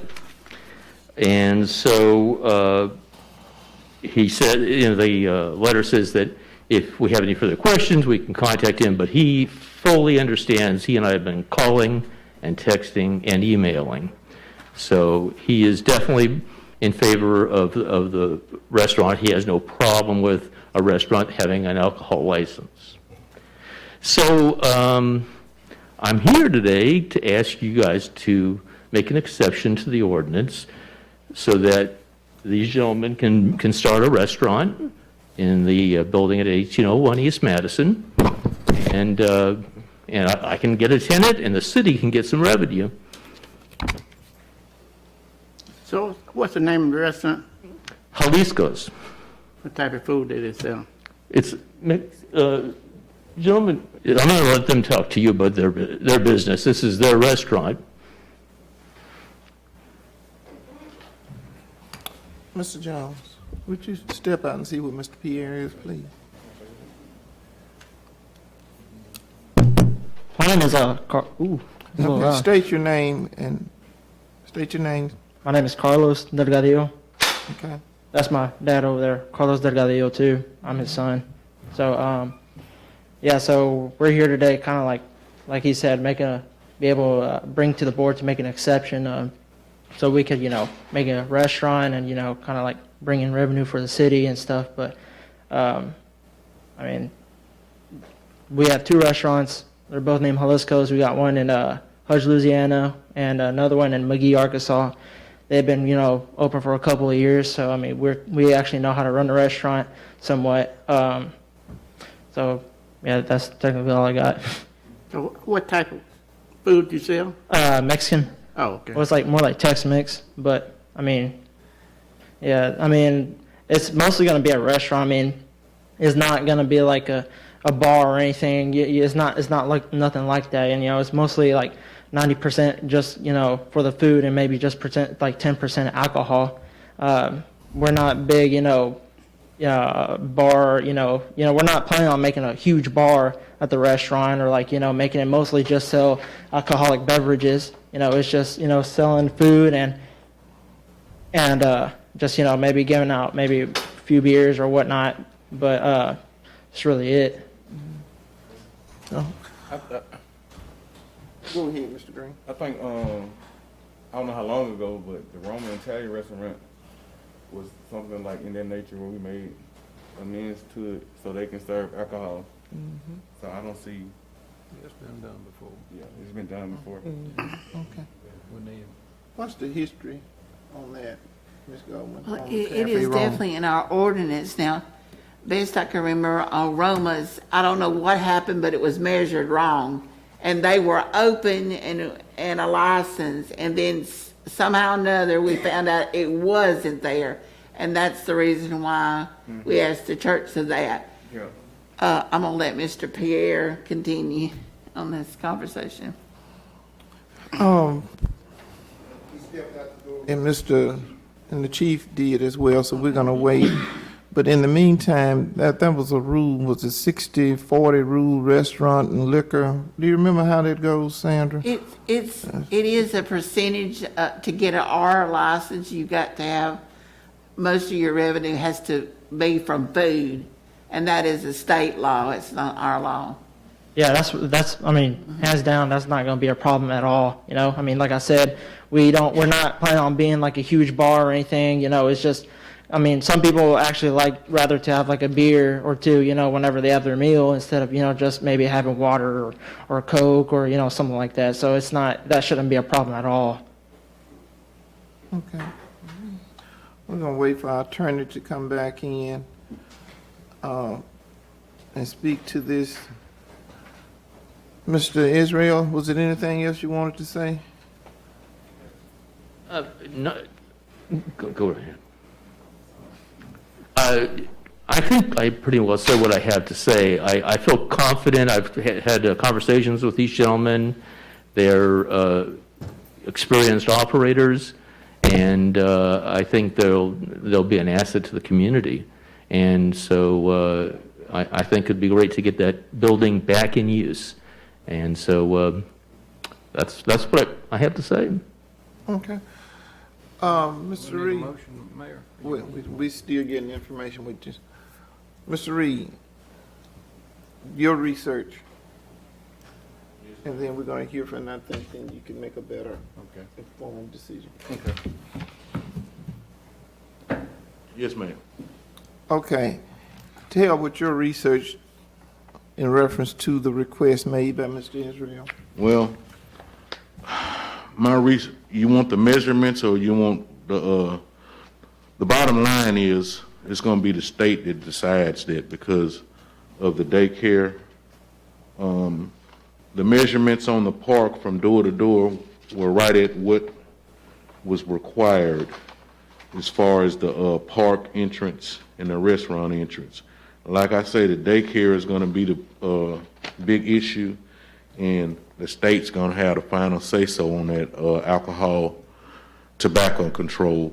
So if they can get them to go accept it, then it won't be an issue with us. Seriously, Chief, I understand it might be a law with the state, but the council can make a decision that,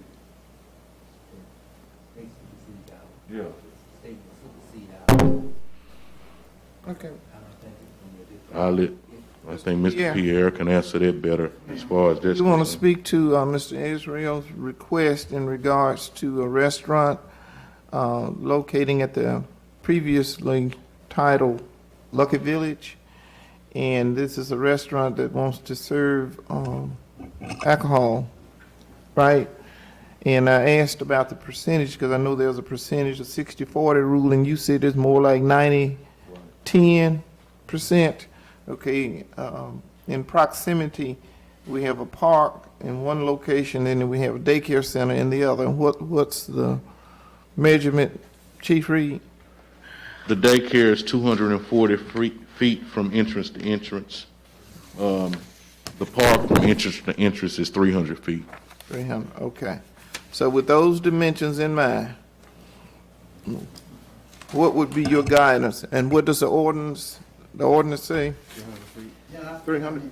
I think we're looking at, and let me see what 2021 version is. I think we're looking at 26,281. And I mean, y'all getting me off the cuff, so I'm trying to read it with you. I know we dealt with this once before. Romans. But ultimately, if the statute hasn't changed, and I mean, if you give me a second, I'll pull up the newer version. One second. I know there's a distance requirement, okay? And I'm not certain whether or not, and I don't want to go on record saying that they can or they cannot. But I know there's a state law that says you can't do it. The only way you're going to get it changed is going to be through the state. But let me, location of the business limited exception. See, no permit shall be granted under this chapter in contravention of any municipal ordinance adoption pursuant to the zoning law of the state. No permit shall be issued, prohibited. When prohibited by municipal or parish ordinance, no permit shall be granted for any premises situated within 300 feet or less as fixed by the ordinance of a public playground, of a building used exclusively as a church, a synagogue, public library, school, or full-time daycare center as defined in RS 174584, or a correctional facility housing inmates, including but not limited to halfway houses. If municipalities and/or unincorporated areas which are divided into subdivisions with streets, blocks, streets, and sidewalks, subject to the adoption of alternative methods of measurement, no, that's not us. The distance shall be measured as a person walks, so he's talking about how you measure it. Still look like you're limited by the measurements. A municipality may adopt an ordinance establishing an alternate method of measurement up to 300 feet, limitation on measuring in a straight line from the nearest point of the property line and of the church or the synagogue or these prohibited places.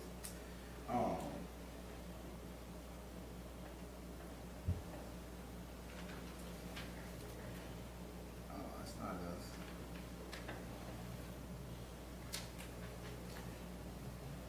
I would say without any additional research, looks like you boxed by the state statute of 300 feet what are they, what is the area, what is the school or what is? A daycare. It's a daycare. Well, if it's a daycare in accordance with this provision, which I don't know if it is or not, but there's a specific statutory designation for daycare, childcare centers, under 1740584. Y'all need an answer today on this? Y'all want to research on the gun? I could step in for just a second. We would like to get an answer just as soon as possible, because these gentlemen are ready to, put a restaurant in that building, and of course, time is of the essence. So yeah, I would, if you can do it today, that would be wonderful, but we really do need it as soon as possible if we can get it. I'm sure that I will, I'm sorry, Mr. Locke. Are they gonna have to get a state opinion? Well, what I was saying is that there's a state law on the liquors, alcohol, and beverages, location of the business limitations. Okay, so you can locate a business that sells alcohol, and I'm assuming this is what we're talking about. But there are prohibitions in how close they can be to other things. And that's what this statute is addressing. How close can you be to what I call prohibited areas, schools, parks, synagogues, churches, things of that nature. But ultimately, what I'm seeing is a 300-foot buffer zone that's there. And I don't know what distance they are or whatever, but the state law says they can't do it. But if the state law says you can't, I don't know if by local ordinance you can adopt something that's going to say something different from the state. So, can you explain that Roman situation? Romans? Yeah, because they felt, I think it was like 294, 296. They fell under the state requirements, the same exact thing. I mean, I remember when Romans came, Mr. Green. What happened with, I know. We did get the exception from the church. Right, the same thing. And then we have acceptance from this daycare. Yeah. If I have one question, I don't mean to intrude. What does a law or whatever does it include property line, or is there could we make it like the building is a long building, right? So what if we could sell alcohol but on a certain part of the building? It's the address of the building. Is that okay? I think he may have, well, I'm sorry. I'm trying to remember Romans, I mean, I'm sorry. What happened was, but I remember when Chief Campbell came in and there was some discussion and dialogue going on with that. But they said that according to the state statute that you can adopt an ordinance that changes the way you measure. And I don't know if that's what you all did. I really don't know. We didn't. Y'all did not? They did not. They issued a liquor license to them, and they had been open several months, maybe even a year, and for some reason or another, they got a call to go back and remeasure it. And when they remeasured, they found out it was either 294 or 296. But they had been open several months or a year, but then they went because they'd already done that, and then Mr. Shaw went to the church and their meeting, and they said, no, we don't mind it, we don't have a problem, we ain't had no issues, so they didn't. Let me ask also about, some time ago, Nick's Place was opened in Magnolia Shopping Center, and it's, I think, pretty close to First Baptist Church. Was there an exception made? It's the Methodist church. No, it was the First Baptist, but it was over 300 feet. It was over 300, okay. Yeah. That's why I was asking what did we do last time, because I do remember all of us in contact with Yeah. the church, and they said it was okay. They did fall short of the 300 feet. And the same exact thing, he got a letter saying from the daycare that it's okay. I don't really understand how it's different. I mean, with us. I mean, we've been running a couple of businesses. I mean, we've been technically almost everywhere. We've been, like I said, we have 2 restaurants. We've been in Carlisle. We've been in Dermot, Dumas. We even have another one in Star City. I mean, like I said, I mean, we know how to run a business, and I mean, and every single one of them, almost every single one, we have sold alcohol. And I mean, I understand that Arkansas and Louisiana has its own type of laws and whatnot. But I mean, we've really never had any trouble with, having somebody maybe put somebody else's life in danger, or for example, like a building that's so close to like the restaurant or anything like that. We don't, I mean, we have pretty strict rules when it comes to alcohol, because, I mean, we understand that, everybody, has their own safety regulations and whatnot. And I mean, we don't even sell on Sundays. I mean, I know that probably has nothing to do with it, but I'm just saying, of course, if we can open this restaurant and sell alcohol, make this exception, I believe that, we wouldn't have any problems with really anybody, getting hurt or making a huge problem out of it. Sir, wait just a minute. Worst case scenario, city says yes. Can the state come back and say no, and you will have spent money making prep? Can you explain that, Chief Reed? What comes first? Do you need to get the state's approval, or are you making your request and to appeal to the state and say, well, the city granted? Because I think with Romans, the state stated first. No, they were new business. The state gave them an opinion first, was $296, and it was on them Right. to make the change. Right. And Romans wasn't even here. Alcohol, tobacco, and control, they can contact them, we can contact them and get an opinion from them. But we can make a temporary, y'all can make a temporary whatever decision at, anytime y'all deem it. But Now, how like much? you just said, the state can come back and say no. Okay. And that my concern was how much expense would they go to? Well, that's $500 a license. Okay. Mr. Pierre, what's your legal? Well, I mean, I really don't see a workaround. I mean, I don't know how y'all worked around it then. I mean, I really don't remember. Oh, to be honest with you, I'm just looking at what the statute says in 2021. Okay. I mean, if y'all want me to try to work with these gentlemen and call, and speak to the folks at the state, to see if that's a workaround, but I mean, y'all the council, y'all.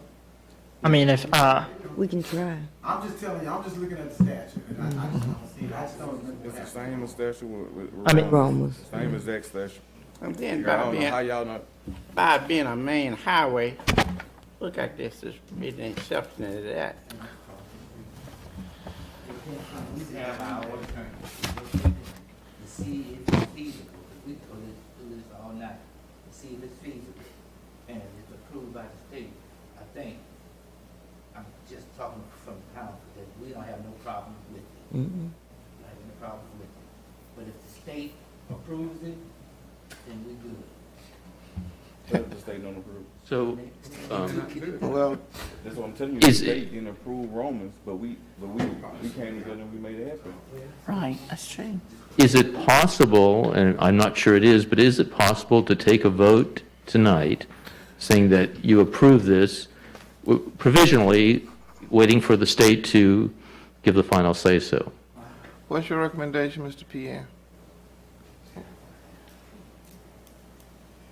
What item are we on? We're on, Is it resolution? no, it's not a resolution, number 12B. 12B. He just has to speak to the council on it. No, Mr. Pierre, that's why we pay you the big bucks. Not big enough. Not big enough to tell y'all something that the law don't say. I mean, now y'all always tell me be straight. Right, that's right. I'm just telling y'all, I mean, what the statute says, and I mean, y'all asked me to read it on the cuff. I mean, and I'm trying to read it on the cuff, and it's found that, revised statute, Title 26, Section 281, and I can send it to all y'all phones right now if y'all wanna read along with me. And it talks about location of business. No more reading. Limited and exception. I just don't remember what happened to Rome. I mean, I don't know whether or not the chief had gone out and did a straight line ruling. I really just don't remember, I'm sorry. I don't. I don't remember. Okay. Or maybe y'all just decided to say, we're gonna do it anyway. I mean, if you did it. No, it wasn't that. Have you already approached the state for your license? No, I had conversations with the chief about that, but from what I understand, it's very hard to get in touch with him. Chief, Mayor, I've left several voicemails. I can't get anyone at that number. They're very hard to get in touch with. But I can understand why they're hard to get in touch with because there's so many restaurants that operate out of one central location in Baton Rouge, so it's no telling. But I figure they will get back in touch with me. Okay. I mean, you always can call it, I know y'all hate it, I know you can always call a special meeting in the next however many days. It's not gonna take, I'm hoping it won't take long to get that answer, but, I mean, and I'll send this to y'all in the meantime, and I'll look into what happened at Romans too. But, I mean, y'all don't remember, y'all just said y'all just adopted a resolution? We didn't do a resolution. They did not do a resolution. Okay. Didn't. Well, You are? Yeah, you were him. Yeah, you were him. It's right on I would hate to see you spend money and then come back and find out that you can't operate, than to take the alternative and just kind of check everything so that when you do, in the event everything works out in your favor, then you can proceed without having gone through any other expense, because they implied that, yeah, you can operate, which may be the same thing, Mr. Green, that happened with the other one opening, being open almost a year, then you have to go back, then you're subject to lost revenues or whatever could come from that.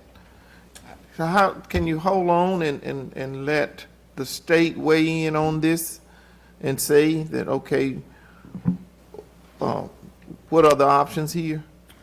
Yeah, we can. I mean, it's not up to me, really. It's more up to my dad. I mean, I'm helping him out, but, you know, I'm a full-time college student, so, you know, I help him out what I can. But, I mean, he is looking for a place to open up a restaurant, and, I mean, he kind of is. It's kind of, I'm not going to say he's in a rush, but he really does want to open another one soon. So let me put that in other terms. Time is of the essence. Well, if y'all agree right now to meet whatever time, y'all post a notice up, I mean, give the chief and this gentleman an opportunity, and I mean, I'll help them look into it. And I'll also look into Romans, and I mean, I'm certain you want to be fair in what you did with them, what you did with Romans. I just don't remember. I mean, I'm sorry. I remember something about Mayor Cotton saying, you know, we need revenue, we need business here, and I remember that being the pitch. You know, but with respect to how y'all ultimately got to saying Romans you can operate, I just don't remember. I'm sorry.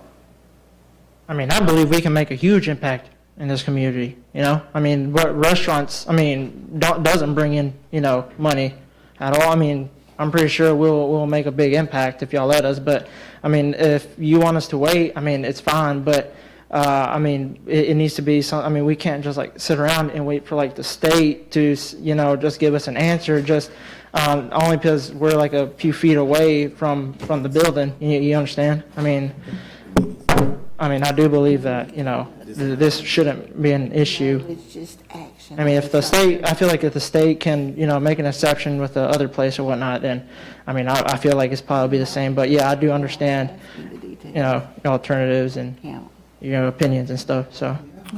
I think probably what the difference is, the other one, for whatever reason, and I wasn't here at that time, was already open and going. This one is you're making the appeal to open. So does that have any bearing? Because I think the state was involved in the last situation as well. That's the reason why they was stopped. You know, because the state got involved. From that point, once the state got involved, that's when the council had to hear from the church, because the church was blocking them from doing so. So the state was, you know, according to the state, Romans was a no, from my knowledge. Well, I mean, if we got permission, I mean, like he said, I mean, we technically got permission from the person who owns the daycare center. So, I mean. That would be positive in your conversation with the state. How much time are we talking about, Mr. Pierre? I mean, you all can decide now if y'all want to have another special meeting and come back and give us time to try to do some due diligence. And all I'm saying right here is this, I remember it happening, I just don't remember what method you got to it, that's all I'm saying. I remember Chief Campbell coming in and making a pitch, I remember Mr. Shaw, I think you spoke to the folk at the church, you know, and it probably was just a general blessing to say, going on and go forward, we can use the revenue stream. And I understand that. Only thing I'm saying is that I just don't remember, you know, the dialogue. You know, y'all asked me, and I always gonna go to the law. Mayor Cotton probably just came in and said it, and not like that. I don't mean it that way. I promise you. He just came in and said, "Let's get it done," and we got it done. I don't recall looking at the statute and the parameters. That was the chief of police who came up here and said, "Hey, this is the situation. This is where we are." You know, I don't think it was anybody asked me to weigh in one way or the other. But when you ask me, I just have to go to the law. That's all. And that is what happened.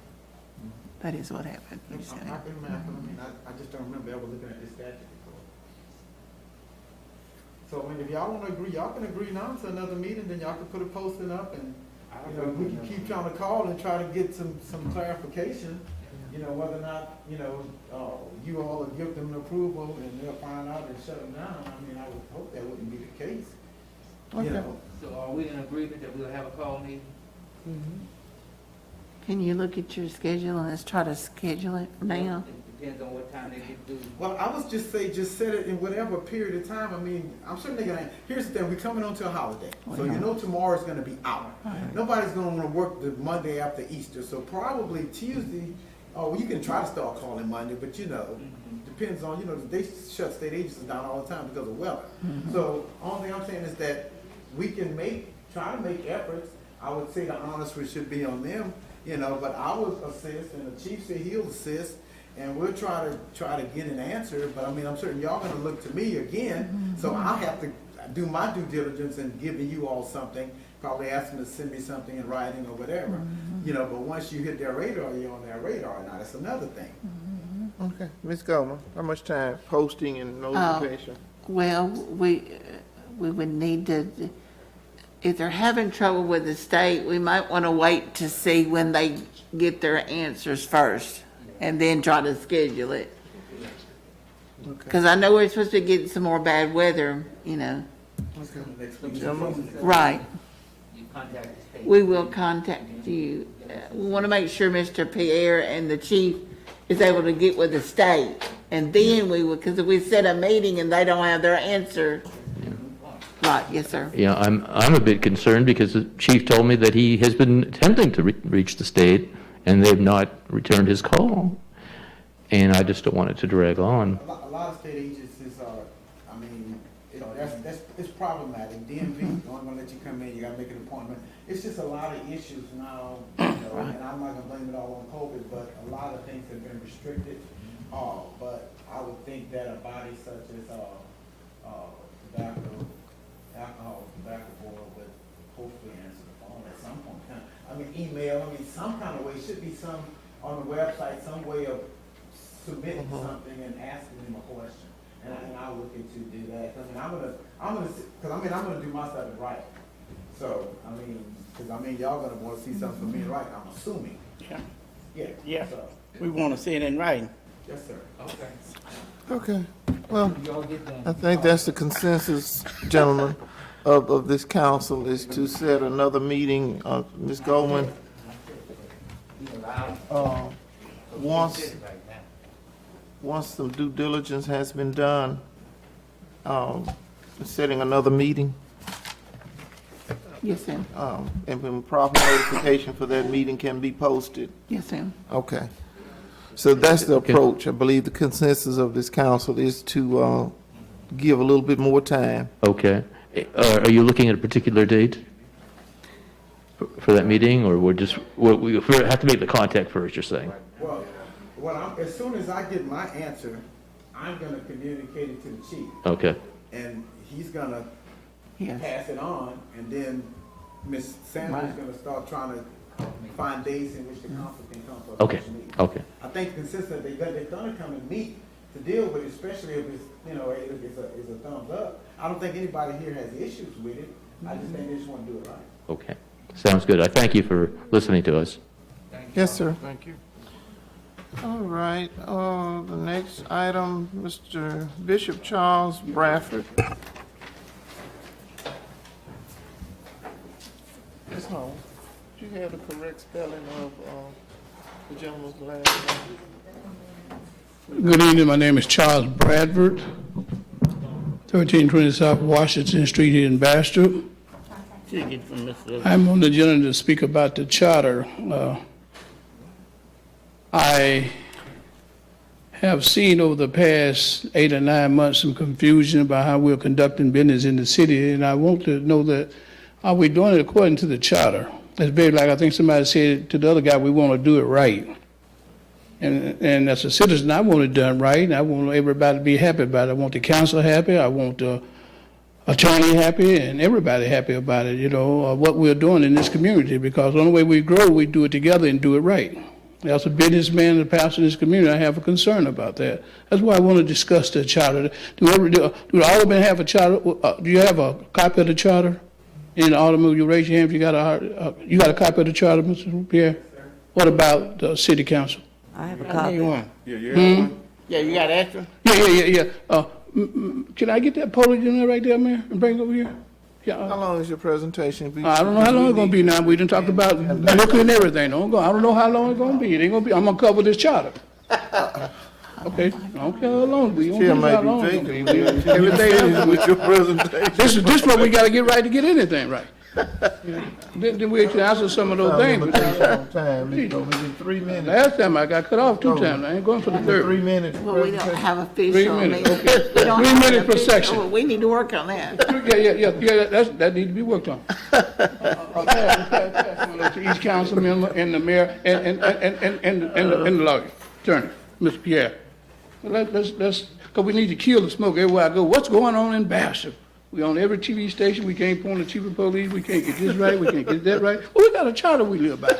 Not you, I'm not talking personally to you, Mayor, it's the whole ultimate. This whole city is involved, not you personally. You're my neighbor, and I got full respect for you. Thank you. I'm not trying to be ugly or be smart of anybody else. But I do, from listening so for the night about the Civil Service Board. Now that I'm up, and it's in the charter, Section 8 in the charter. I agree with Mr. Pierre, 100%, we got to pay the bill. That's in our charter. We got to pay the bill. Okay? We got to pay the bill. And I like, is Chief still here? Yeah, thank you, Chief. Chief, can you come up with me for a minute, Chief? You in the charter, too. Charter cover everything we need to be doing. Be all night. I can go We're down. going to be all night. Chief, I heard someone say, where will we get the money from? Chief got how many $1 million you got in your budget, Chief? Okay, you got one. Okay, let me give it to you specifically. Okay, you got, help me, Mr. Go. You got Bishop 1 million. Bradford, Bishop Bradford, please get to your point. Please. I'm getting to my point, Mayor. Yeah, okay, please get to your point. Okay, I'm getting to my point. Don't do that. Don't do that. You did that. Don't do that. Don't do that. Now, you listen to all the liquor and everything else. I'm trying to get to my point. I'm trying to tell you how much in the budget. I'm trying to make a recommendation. You can take it if not. As a citizen, I got a right to make a recommendation. Now, if you want to argue and go back and forth with me, I'm I gonna argue can. with you. I asked you to expedite. Okay, yeah. Well, we got $1,440,000 in the chief's budget. We got 2 months left. We don't have an active police. We could get that money, just a suggestion now. I got a right to make a suggestion. We could get that money from the police budget. I heard you talk about we're gonna get the money from. Because he ain't gonna spend $1,444,000 in 2 months. Especially with not a defunct, not a full force police officer. I mean, let me say, I won't call you defunct. But that's just a suggestion that this city do. I'm trying to work as a mediator. Some of the things I hear, I should have a concern. Okay? Now let's go. Do everyone have a charter in front of them? Oh, Larry left? Oh, yeah, that's okay. Okay, he left. Okay, let him go to the bathroom. Because he's my councilman, I want him here. I'm a full tax. My taxpayer, that bitch go. Okay, I'm a full taxpayer. Let's turn to section, I got it kind of underlined if you have it. Section 13, the powers of the duties of the mayor. Section 13. I'm going to be real quick as I can. I'm going to run over something. Section 13, you have it, say aye. Wait on you, you know, we got to stop this thing going around Bastrop. I'm embarrassed when I go places, I go a lot of places. Believe me. Okay, talk about the mayor duties, the duties of the mayor. Okay, the mayor, I'm gonna just go through the highlighted part of it, okay? She should have the jurisdiction, the vessel, do you have the vessel of by ordinance or over the places within 5 mile radius? You cover the whole city government. That's your part, okay? She is authorized to call on every male inhabitant of the municipality over the age of 18. Okay, now we are into a contract that, do you have a contract, did you have with the sheriff department, Mayor? Council, anybody, Ms. Goldman, anybody got a contract that we enter into? I'm trying to address our charter. I don't have a copy of the contract. Okay, do we know what we voted on it, right? No, so they voted on a They voted on it. resolution. Yeah. I'm sorry, they voted on, well, this charter also tells us we should not vote on anything that we do not see in writing. I mean, that's 101, law school or elementary school. How are you going to vote on something to prove something you haven't even seen in writing? Who received the citation money if the ticket is written inside the city? Chief said that if the sheriff department write the ticket, then the sheriff department get the money. Okay, how much revenue do we generate in annual in citations, Mr. Goldie? Because you youngsters got around by that. I know it's not per dollar. I don't have that with me. Okay, we're giving away revenues when they say we should use males or females at this day and time under the age of 18 to maybe be appointed by the mayor or the commission or the commission to help us. I talked about community policing at one time, remember? See, other words, we're going out the door backwards. We're throwing our revenues away when we're not securing them. You know, we give away, let's say, $80,000, $100,000 in citations a year. That could help us offset some of our debits and things that we're talking about funding for our city. I mean, we got to keep this real and it's not personal. I sit and I listen and I think, I say, well, what can we do? What can we do? Not that you can do, what can we do? I consider myself as a citizen of this community. What can we do to make a better community? Okay. I would like to ask that the board ultimately consider, what the chief go again? Chief gone? Oh, chief. Okay, you got $1,000,000 that we go into that budget because you only have 2 months and start a community policing program to come together as a community, work together, start committees where we can work and solve our problems without making it KNOE news, you know?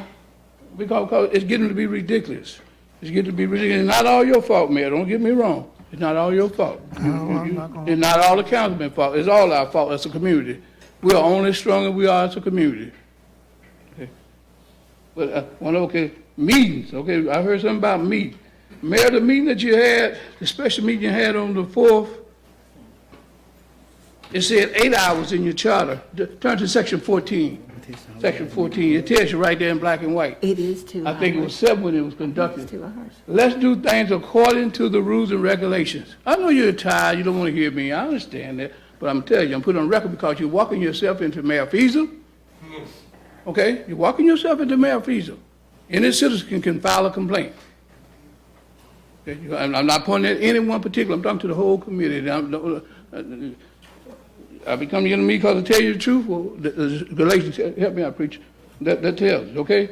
But we got to do this thing according to the law. I heard everybody say, let's do it right. Let's do it right. And we should do it right. And that meeting that you had on the 4th, you didn't give them, it say 8 hours. Do you see that? Anybody see that in section 14? Anybody in section 14? Take your time. Mayor, if you're tired of me, I'll leave it alone and come back next month. Well, and you welcome. We got to get it done. We do have to expand the agenda. We have other city business. Oh, okay. Well, I wish one day you would respect me to say what I have to say without being in a hurry. Last time you went to the chamber, come and meet on me. I have not disrespected you. Okay. Well, I'm gonna get mine out, like the liquor man got his out. Everybody got section 14? Mm-hmm. Okay, do you see what I'm speaking of? I think that would be the 3rd paragraph. Say at least 8 hours before the fix of the meeting, 8 hours. Even though you put it on the door on the first, April Fool Day, after our business office was closed, but it didn't take effect until Monday morning, following Monday morning at 8 a.m. when the office opened. See, that is trickery and undermining, and we shouldn't do that to run a perfect city. We're going to one day be the place to talk about. I really feel good about it. You know, I ran for several offices. I love Bastrop. I love the community. I love the state of Louisiana as well. Okay, but let's go on. The duty of the clerk. The duty of the clerk. Ms. Gover, you do a wonderful job. Okay, but those contracts, before they vote on them, should be given to you. Let's turn to section 16. Section 16. Those contracts. Mayor, you read along? Oh, no, okay. But I've read the charter. Oh, you have? Well, why haven't you conducting business according to the charter? Bishop Bradford, would you bring your presentation to a Yes, close, I will, please? but see, let's not be over to me like you was the liquor man. The duties of the clerk. He wasn't teaching. Well, you should already know this. Anybody run for a public office should know that duty. I didn't ask for this. You have a fidelity duty to do the proper thing according to the Bishop charter. Bradford, will you bring your presentation? Will you bring your presentation to a close, please? I got a question. You got to go all the way to section 28. I'm at 16. You want me to stop? I'll stop, and I'll come back next month. Ma'am, please excuse me, I gotta go out of town. You got somewhere to go, Mr. Mayor? Bishop Bradford, we have to expand the agenda. So if you want to get back on the agenda next month. I surely will. Okay. I surely will. And let me ask one other question before I go.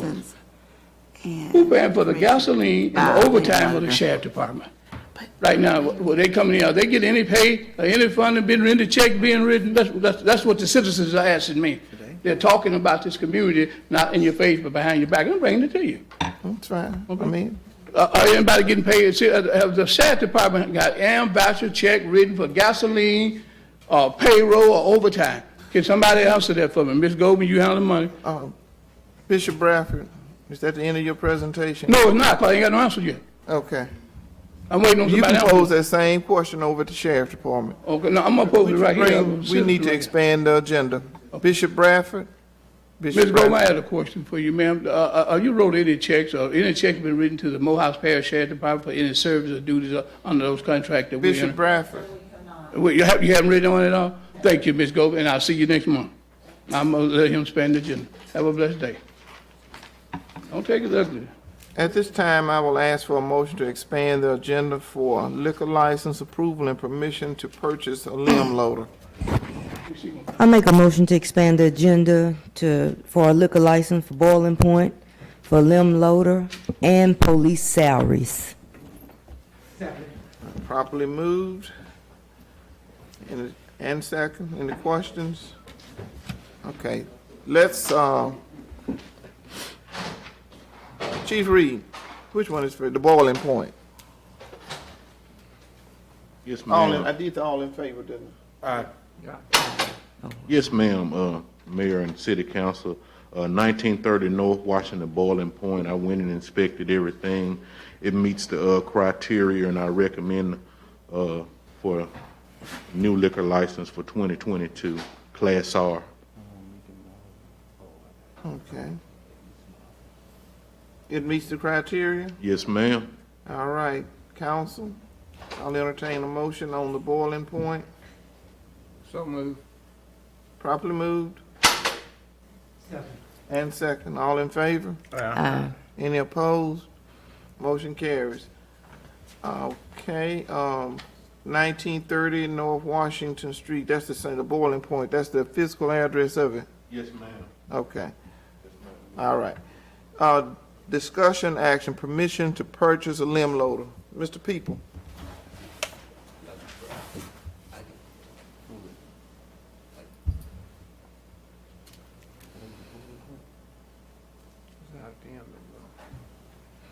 How y'all doing today? I'm back up here again. I'm tired. I don't know about y'all. But this is the reason we need this limb loader. Like the storm last night. We didn't get a lot of trees down, but usually we have trees blow down. And once the people, the citizens of Bastrop, their yard get, with a lot of debris get in their yard and everything, and they put them at the ditches. And so we responsible for cleaning up debris from storm related. that we are responsible for that. And then, like when we flood, our coverage, the oversized coverage, the ditches like on Martin Luther King North, Pruitt Street, we can't clean the coverage because we don't have anything to go down there and reach the mouth of the cover. And all the debris been stopped it up, and that's what makes the water. It's got to go somewhere, so it's going to overflow. That's just like with, we finna start digging ditches. What we digging ditches for is we're not going to get nothing to clean the cover because the ditches that we're digging, to clean it, to make the covers, but the water, we're getting more water to go through the covers, it's going to the big ditches and it's going to go down there. We ain't got nowhere to put it. I mean, the water ain't got nowhere to go, I mean. Y'all got to excuse me, I'm kind of nervous, but the water don't have nowhere to go. And that's my point. Okay. And without that limb loader, we can dig many ditches as we want. Because all it's going to do is make more water go through the covers. And then when it get to Pruitt Street and places like that with the oversized cover, it's stopped up. The water going to come over the road and stuff. And the citizens been complaining about it forever. And the one that we have, I think we got it in 2003, 4, somewhere back off from there. We've been trying to repair it. I have people calling me. Like on Robert Street, I have a young lady, I mean, she constantly called me, and I go and I constantly go over there and explain to her, I'm trying, but we just don't have anything to get the debris up right now. We really don't.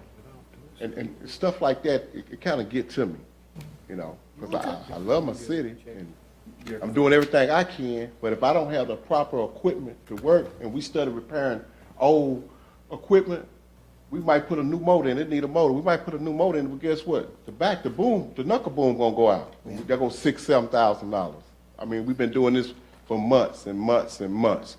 We bought a crew in last year because of the hurricane, and we paid them all that money. I don't know because y'all had to pay them or what, but if we'd had that limb loader, we could have did that ourselves. Okay, Mr. People. That's why we need. I think you made your case well. While you're standing there, I know the Public Works saved us a significant amount of money, somewhere to the tune of $35,000, but, and I appreciate what you do, Ms. Goldman, the due diligence on that limb loader, we're piggybacking off of. That's right, in your packets, we give you the copy of it. That's a specialty, item, but we can piggyback off the bid on Lincoln Parish, and we can buy it without going through the bid. And that purchase agreement, they give us a quote is $184,089. Yeah, $184,089. We're gonna try to use the money, the American Rescue money. If we can let it buy out of that, we will. If not, it'll come out of our street, sales tax fund. We do. At this time, I will entertain a motion on making this purchase of a limb loader. I so move. Properly moved.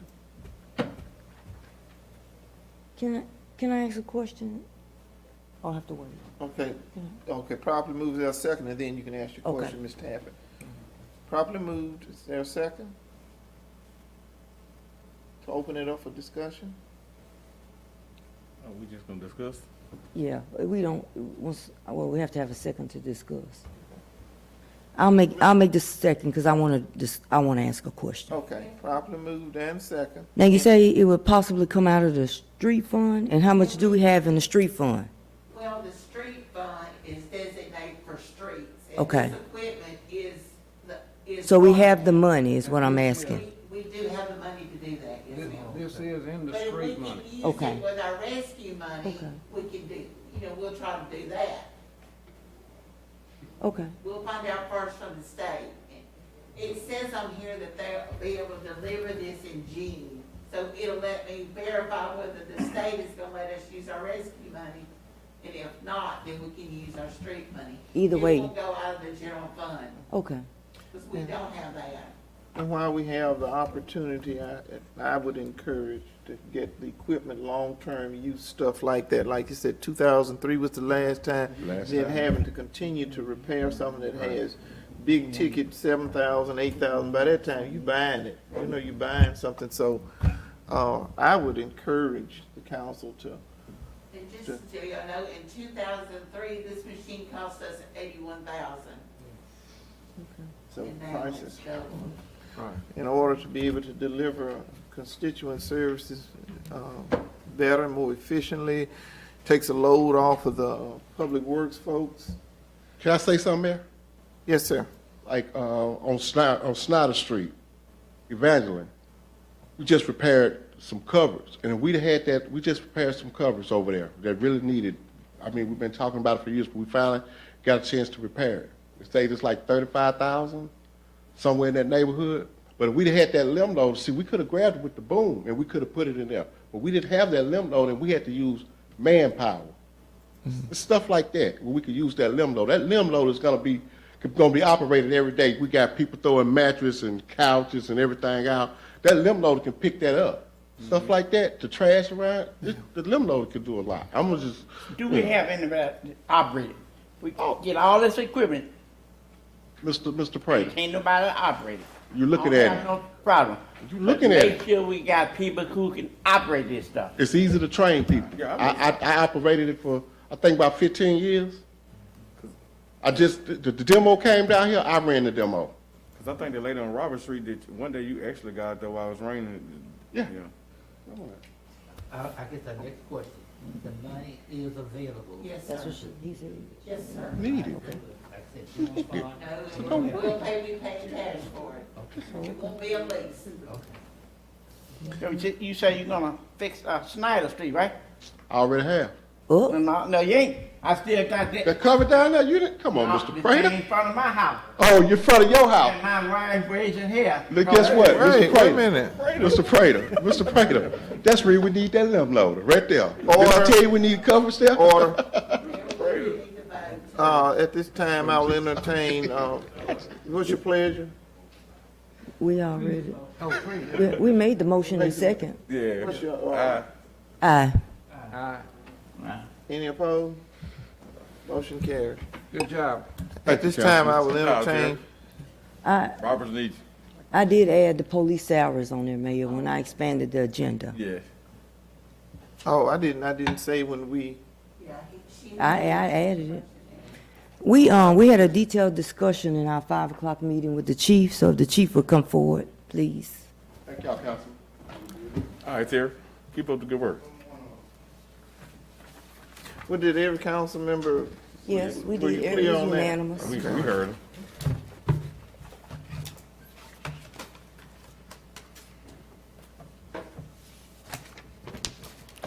Chief, if you could just tell us a little bit what you told us in the 5 o'clock meeting. Our question was, what do we need to do to try to bring our police salaries up to par? Okay. I'll give you all the statistics that I calculated from some surrounding areas. 3 local police departments, West Monroe, Monroe Rouge PD, calculated how much they got, flat rate, starting on a inexperienced patrol officer, and the average pay rate was $17.71. The Bastrop Police Department's starting rate is $13.12, so that's a difference of $4.59 per hour compared to surrounding agencies. So, you know, a raise may help to retain the officers we got and attract future officers. You said 1312? $13.12 is our starting rate per hour. Marouge is $19. It's on right down the road? Right. Oh, wow. Monroe PD is 17, West Monroe 18. So, One of the guys that works Oh. at Maroon lives in Bastrop. we are 2.5 months out before we have our budget analysis done. And both chiefs have already been looking into information, and any information that I put out, I want it to be factual. These are the numbers. I had asked the chief to look into this some time back. In fact, both chiefs are looking into that. But when we give you information, we want it to be more factual, and we have not done a budget analysis as of this point. Correct, Ms. Goldman? We have to look at fuel costs and so many other things. I wish everybody could get a raise, not only police, fire, I think public works, I think the administration. I think the Board of Aldermen, the mayor hadn't had a raise in I don't know how many years. Amen for the Board of Aldermen. Now listen, I'm not gonna get in another argument. Cool with my pay. Well, and I'm fine because, you know, like I've given part of mine back and I give a lot, but I don't want any group to feel that they are less important than the other. So when we start to looking at things, I think we need to look across the board. I don't think that was our intention, but it's a crisis. It's a crisis. I'm sorry, Ms. Angela. Nothing. I was just saying this. That is not our intention. That's what we told the fire chief earlier today. But we have a crisis right now going on with our police department. Anytime you have a crisis, you need to do an intervention. Right. And this is what this is. So we want everybody to have a raise, but right now we need to deal with the crisis. Right.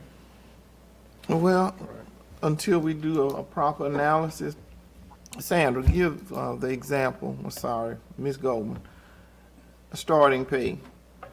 That annual pay would be what, when you add FICA and everything else in? So it's not just that hourly. Then when you think about the overtime, then it's factored in. So there are a lot of moving parts. Go ahead, Ms. Goldman. In March of last year, the first department that got adjustments was the police department. Our patrol made $11.22. We looked at every employee in the police department, and they adjusted it, the starting pay to $13.12 from $11.22. Once we gave the police their adjustments, and they got theirs in April, then we looked at the other departments, and there's about 6 employees that was employed at that time that did not get any adjustments whatsoever. And they've already got their adjustments. And that adjustment started in July 1, is when that got started. So, definitely we need to look at when we do the budget, but it's not just the dollar fee. You've got the FICA and you've got the Social Security. We've got health insurance.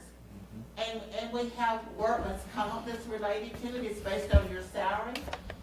And then we've got retirement. And those are things that goes up every single year. So when you look at Maroon, they probably don't have health insurance for their employees because they're such a small community. And they don't have that. Yeah, Maru is just a town, it's not a We city. already put our employees on notice a year in advance that we could not afford to still pay 100% of a plan for them.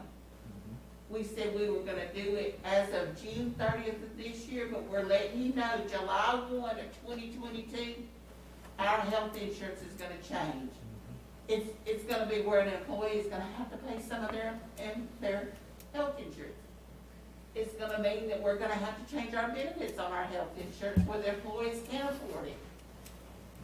And we're looking at all of our employees that's gonna affect. This fuel, we had no idea fuel was gonna go up the way it is, but it's going up. Unreal. And those diesel trucks and the fire department has to have diesel. And when we go to the pump, we're having to pay that. And those are factors that we've gotta do a budget, but it's gonna be a guessing game on that fuel. We're just gonna have to do the best we can. We're gonna have to tighten up. Yes, Reverend Bradford was right. We've got 2.5 months left on this budget. We also have 5 more payrolls to do and a lot more fuel to go. And we've got a lot of expenses that we're still got to pay for this year, and what's left of that budget is what you carry over for the next year. And it's the same way, just like we do our budget, that's what the school does, that's what the hospital does, that's what the police do. Any public body does the same thing, and they're facing the same problems. As much as we want to recruit new officers, it takes time. I mean, a pay increase would be an incentive, but it's not going to happen overnight because they have to be post-certified. There are so many things. They have to have that goodness of fit test, a psychological test. So it takes a while to even get them recruited, to come and get them ready to go on the line. So that's where we are. We would need to do a budget analysis and look at where we are 5 pay periods out. Any other questions? Yes, Mayor, I just wanted to state to the council and to you that, just like the chief said, I do understand the city's dilemma. But I do understand that the city asks these guys to do a job and to do it with professionalism. And I have to get the numbers from West Monroe, Washita Parish, and Monroe Fire to show the discrepancy of us getting good young guys.